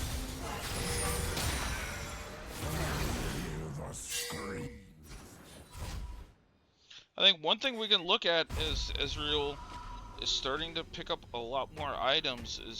I would like to see either him or Vladder Daddy potentially go for like a Serpent's Fang, chop down the Scion shields. You do have Duffy's ult providing quite a bit of shields. Mojo's going to be rotating in and out of W's. Duffy has barrier as well. Like there's a deceiving amount of shielding coming out towards Smothered. We see Smothered and Covered starting up the Baron. The Psychos know what's happening. Vladder Daddy is here, but it might be too late. This Baron is going down very, very, very quickly. As the ult goes through, he's just helping the leash it. Vladder Daddy now gets caught on the enemy side. Can he walk out? Secret Agent mission. Uses the flash. The Spirit Rush is still up, but the charm did get burned. Silent ult was a good idea, but that corner gave him an escape out. Oh Is there my anything lord. left that they have in the tank? It looks like they're just going to take their Baron. And now they take control of the Dragon Pit with 15 seconds on it. Oh, I Mojo didn't wanted think to we do were that. going to see Soul for Smothered and Covered in this game because they had so long to stack. But here they are, the Oh, they Verge of found grabbing Soul Vlad. Point. But we do see a backline. Ladder Daddy just gets blown up. He was looking for the flame, but he couldn't find it. Shreeze is fighting Silent, but at this point in the time, I don't think he's solo killing Silent under his turn anymore. That is a shaky champion. He does have the Force of Nature. Oh, sorry, that's not Force of Nature. That's the Spirit. It doesn't matter. They are now both teams on Soul Point, but the scary thing is that it's 3 back-to-back-to-back dragons for Smothered and Covered. They clearly have regained control of this game. Yeah, their base is blown open, but that inhibitor should be coming up pretty soon. Their Nexus turret has already respawned. They are up 4,000 gold, not an insurmountable number, but once again, they have more options with their comp. You kind of have to play immaculately if you are the Psychos. You need to land all of your Q damage if you're Ezreal. You need to not get caught if you're Vladder Daddy. If any of these things happen, you just get blown up. Agreed. We see Zelda GameCase, hitting full build with the Oh, we talked about getting caught. The Poppy does block the engage from the Alistar, but the dash charm does land! Bradle Beast gets removed from the game! Kazalan not long after does not even use the exhaust. Still 3 charges of Spirit Rush on Ahri. They have Baron. They're going to walk it down. You're going to need a Herculean effort from the remainder of the Psychos to stave off this push. They still have engaged tools. There is still the ult used now by Mordekaiser, but he is getting blown up. nice flash. And that's going to be game. That's going to be the series. Take a bow, Smothered and Covered. You have earned this win. Yeah, that ends up being a 2-0 for Smothered Covered, but I don't want to discredit what we've seen out of PPS here with this lineup change. I know GameCase did not have the greatest game 1, but when you're staring down the fact that like Mojo started 6 or 7-0, and you're able to continue to push them back, show some really nice team fights, and even at one moment almost out macro them and backdoor the push there in the bot lane. I do really like what they showed here. Yeah. I feel bad. They were playing with 2 subs, which is rough. I'm pretty sure they needed this win to have a shot at playoffs, because that now puts them at 0-6. They still have one more game, but I don't think finishing the split 1-6 when the second place team, the second bottom team, now has 3 wins behind their belt is going to be something they can overcome. Yeah, I do think Smothered and Covered. I have to pull up the standings, but I think this definitely helps their push in that regard. The standings aren't accurate right now. They have one. It's showing that they have 1 extra game than what they actually have, but I don't know if it's an extra win or an extra loss. Okay, fair enough. Well, that puts them at 3-4. Or wait. Well, that's the thing. This was their That- week 6, yeah. Yeah, that's what I mean. They have an extra game. I don't know if this means that they are 3-3 or if they are now 2-4. It's one of those two. They have 1, 2.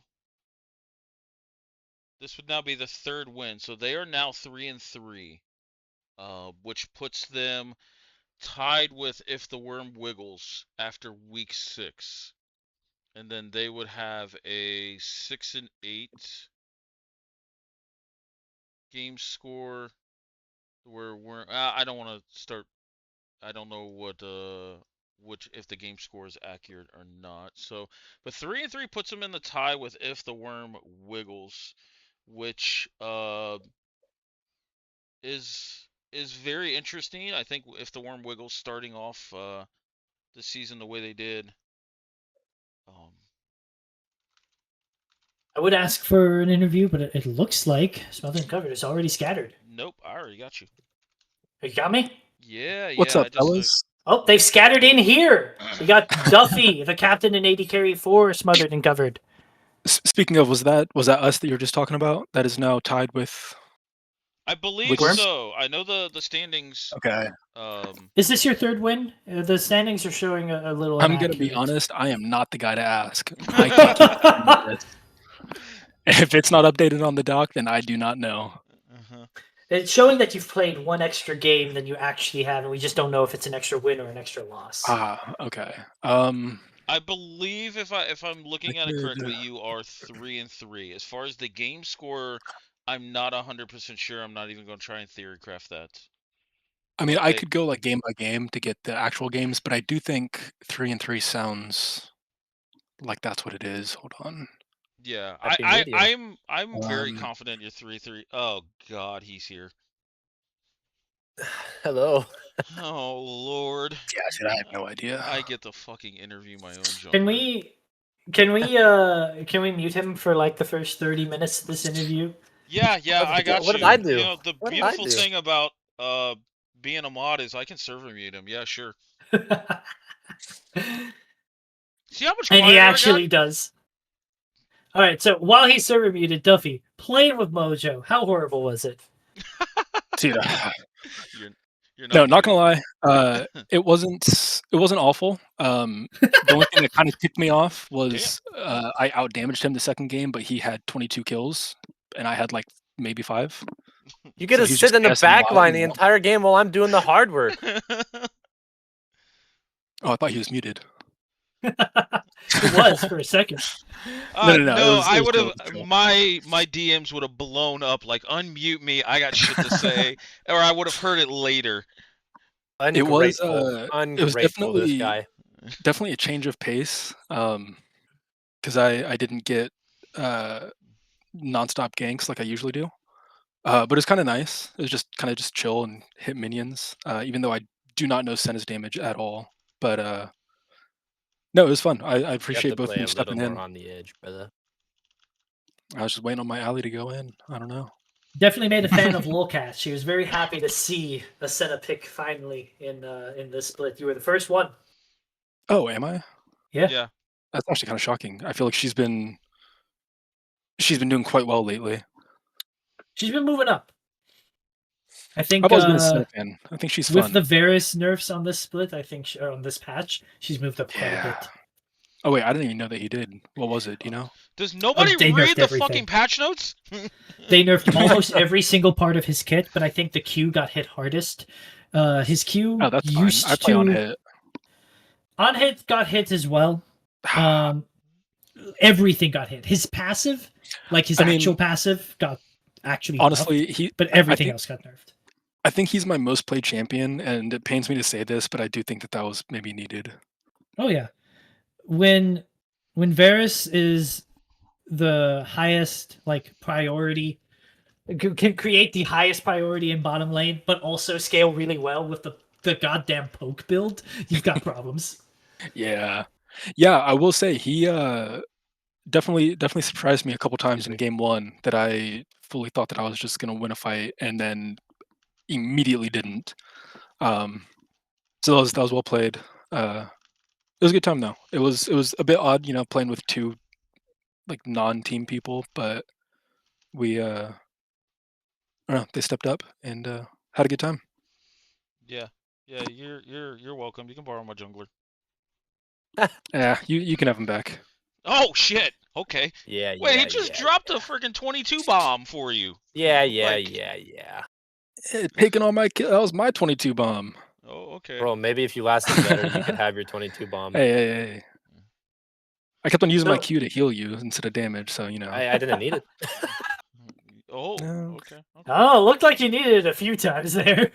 Man, only in Mortal. That guy put me in the rape den. I couldn't do nothing. Dude, that was nice. I do appreciate that. Just tanking all of those ults. That was nice. You're welcome. Yeah. So, we don't have one of the other subs represented here. I know this is your second time playing with one of me and Mojo's homies with Entity in the bot lane. Yes. What's Yeah. You tell me a little bit about him? What's your Man, thoughts? I gotta say, I'm a fan. I'm a fan. He likes to play engage tanks and Nico. And I'm always down to play anything with engage. I'll take a Lulu, I'll take a Milio, but an Ali, a Not, a Leona, it's fantastic. And also last time that we played with him, he pulled out the Nico pick, and it was beautiful. It was awesome. I enjoy playing with him. He reminds me a lot of my sub because he also likes playing engage. So it was just nice, kind of easy to make the adjustment. Yeah, and I know you're probably starting to develop a little bit of synergy with him. I know you guys had like a little impromptu in house with us before your first series, and now you've got like what 7, 9 games with him. So I was gonna say yeah, it's at least 7. yeah, Yeah. Dang, yeah, that's cool. yeah, yeah. He's a homie, and he's very knowledgeable about the game too. I don't know if you've had to pick his brain a little bit, but Yeah, we've talked a little bit. I was actually asking him a couple questions. Ben's got a vast knowledge of this video game. It's so yes, much Oh fun. yeah, which is honestly like half and then some of the battle with this game. hmm yeah. So You that's can definitely nice to see. yeah, yeah, for sure. Especially a lot of really quality draft knowledge and We'll need to logical takes. You we'll can't need to have get that. him talking with no, it's okay. We've like half got the coach, One Trick Susan, who's played with us the last couple seasons. Oh, okay. He uh he just had a baby, so he's kind of been in and out, mostly out, but Congrats. that's like his like main thing. He loves talking about the details and I mean, he'll text me pages on pages of stuff. He loves that side of it. So it's definitely I don't know. I love talking to people like that. Yeah, I think 'Cause that's why we've gravitated towards him. He's an IRL friend with Bird, and when we brought him on before oh, the nice, split, nice. he uh he had a lot to say about our drafts, and we're not gonna go into too much without leaking, but he's not afraid to talk, but he's very good at just explaining what he's seen, especially like why pros will play what they play, and him being really knowledgeable about bot lane, being a support guy, even though he does play mid quite a bit as well. He Mhm, really has just a good eye for bot lane combos and drafts. So yeah, mhm. like I Yeah. said, you Yeah, can't. I've definitely seen that. I've, kind of bounced some ideas off of him, and I love playing with people like that because I'm the complete opposite. I just a click close by to things. That's all I do. Um, so I definitely benefit from having somebody like that with me in lane. Yeah, for sure. I have a jungler like that too. So um, yeah, I mean, you guys are now 3-3, making a push towards the the playoffs here. 3-3 kind of puts you in this weird area where you might be able to look at a first round or to get out of the play-in series. Sorry. Hmm, Maybe. hmm.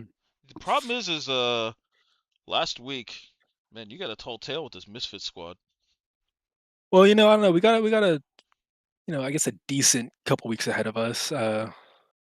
We might practice a little bit. I don't know if we'll need it too much. This Misfits team, I don't, we've scrummed them a couple times. I don't think we've won a single one of those actually. Uh, but no, I'm excited actually. I think we've scrimmed you guys twice now, like once at the beginning and once like Mhm. maybe midway through. Yeah. So I'm definitely excited to see how the official game goes. I think we got some What? stuff cooking up, but definitely will be a fun watch. Believe it or not, the only position that is locked in right now going into the final week is actually, unfortunately, last place. With this loss, PPS cannot place any higher than last. But Caster Curse, Misfits, and the Family Guys have secured top four, but exactly where in that top four is still up for debate. You have a shot at top four if you beat Misfits. Well, not a shot. You actually lock in top four if you beat Misfits. Is there anything in particular you're trying to do to prepare for it? Uh, yes. I don't think I want to say anything else besides that. You don't want to reveal all your strats? No, not quite. I don't think that we need to have the edge, but might as well take it. Okay. I Not fair respect enough. it. Yeah, I mean, I can totally respect it. But after this week, we got BO5s coming up. What's your thoughts on BO5s? I know you've played. Actually, I think you guys and the Capachungas boys have got the most experience on BO5s outside of Misfits. Oh, that's interesting. Okay. Yeah. I love a BO5. I have been playing this game too long, and I'm indecisive as hell. So I've played way too many champions. So I'm always down to dig deep and just pull some stuff out. Um, I know I've got a couple OTPs on my team, so team wise, I don't know how much I'm excited about the best of 5, but I think it'll be fun in the bot lane. I can't speak for everyone else. I know my opinion about BO5s is I'm actually more willing to let an OTP through, because in a BO3, you don't want to instantly give up a game if the OTP, just to not to call him out, but your Tom Kench player, you don't want to just let him run over a game and you drop a game like that. And now you're up against the wall. But in a BO5, if he does that and you're down one game, they still got to do it 2 more times, and they can't do it on Tom Kench. So I'm personally more willing to let one tricks through. Maybe other teams would do that as well, and you guys will get to flex your champ pool a little bit more. That is a good point, actually. I do like that point of view. I, You I kind of actually, have an extra game to play with. yeah, I actually have a hot take, and I think like BO5s. I think game 1 you just don't ban anything. You let them play their power picks, and then it's out for Fearless for the rest of the series. Just get it out of the way. I don't Yeah. even think that's a hot take. If anyone thinks that's a hot take, like, you don't want to int game 1. Like, if you can play 1 or so of your power picks, but don't throw your whole draft at game 1, because then you're gonna be sad. I think teams right now, and this is just my opinion looking at the league, is I think teams fire their best bullets in draft no matter if the team comps are cohesive. So getting baited into, oh my god, this champion is up. Say like there's a boatload of Lux players and they obviously B1 Lux. Now you have the full draft to either design a comp to get through Lux mid, and that's just again just an example. Or also, if you know they're going to fire all their bullets, you can't really be too surprised in the draft. Like you mentioned before, with OTPs kind of always gravitating towards their picks. I mean, we've seen Vladder Daddy get his Briar game 1, and it was effective, but it wasn't the worst case scenario. You still won the game. So, He don't couldn't snowball anywhere else with it though. So We mentioned it in draft. We felt like without an enchanter to really keep him alive, past a certain point, your team's damage got to a level where if he went in, he just instantly died. Yeah, and I think we also just had some good champs into him. I mean, like at one of the last fights, I got hit by the ult, and I mean, I just put a trap down and then E, and I had cleanse up. It's like he did a piss ton of damage, but Yeah. kind of what do you do at that point? I mean, it's not like you don't know where he's walking. Exactly, yeah. But that being said, he did play quite well that game, and it did. At one point, like in the mid game ish, I was beginning to sweat a little bit, seeing the damage he was putting out. Yeah. In draft, I was like, well, I mean, he's going to have a problem with this Mundo. How's he supposed to get around him? And then he builds Bork, Black Cleaver first, and go, Yeah. oh, that's how he's going to get around him. Okay, yep.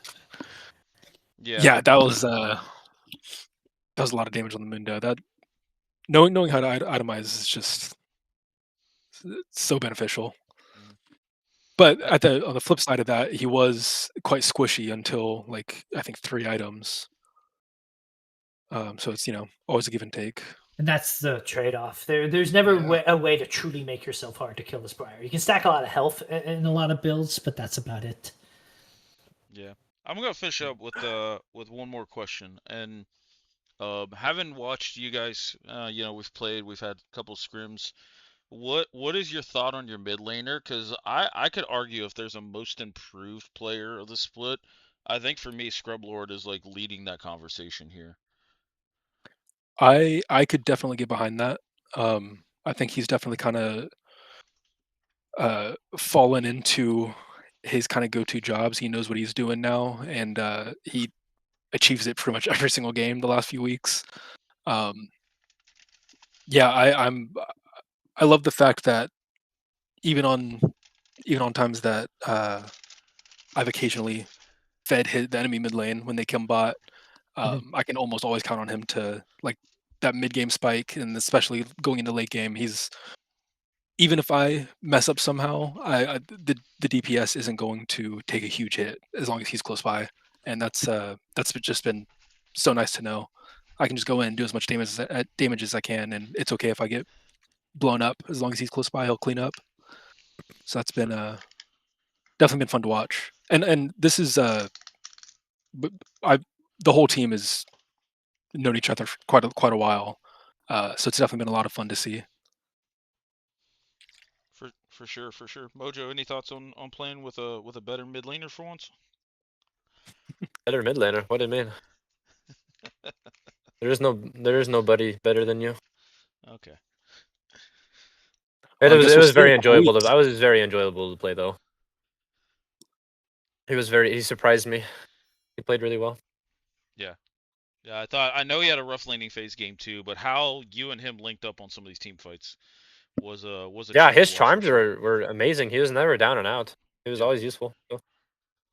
Yeah, that was a big thing in game 2. He was also extremely vocal about them going into, and I think just us being able to follow up, he made some extremely good calls and good picks. I dig it. I respect it. So, I well, I can't wait. I can't wait for the best of fives to start. I think all of the game ones are just going to be absolute shit fest where everybody gets what they want, and it's going to be whoever's more comfortable. I Oh, don't yeah. disagree. I think man, it's going to be a lot of fun. I think the only thing that's going to be difficult is scheduling and time consuming, because BO5s Yeah. do take quite a bit of time. But Not if you 3-0 them. not if you 3-0 them, which is obviously the goal. And One might get back. Should not have lost Misfit series. yeah, but hey, we they got to beat us 2 more times to win the cup, so I wish them the best of luck. But I mean, no disrespect to the other teams out there. I think everybody's been showing improvement. I mean, for lack of a better words, I thought PPS should have easily taken that game too if they don't try to bush cheese with 2 people and the rest of the team not being there. There was definitely avenues where they could have won that game too, and you guys are staring down game 3. But yeah, it's gonna be a fun one for sure. So any Cyanic, you got any other thoughts, questions? Ah, it was a blast of a series. Thanks for playing. I had a blast casting. For sure. Absolutely. for casting. Thank you for casting. Yeah. All right. Well, I am going to end it here, guys.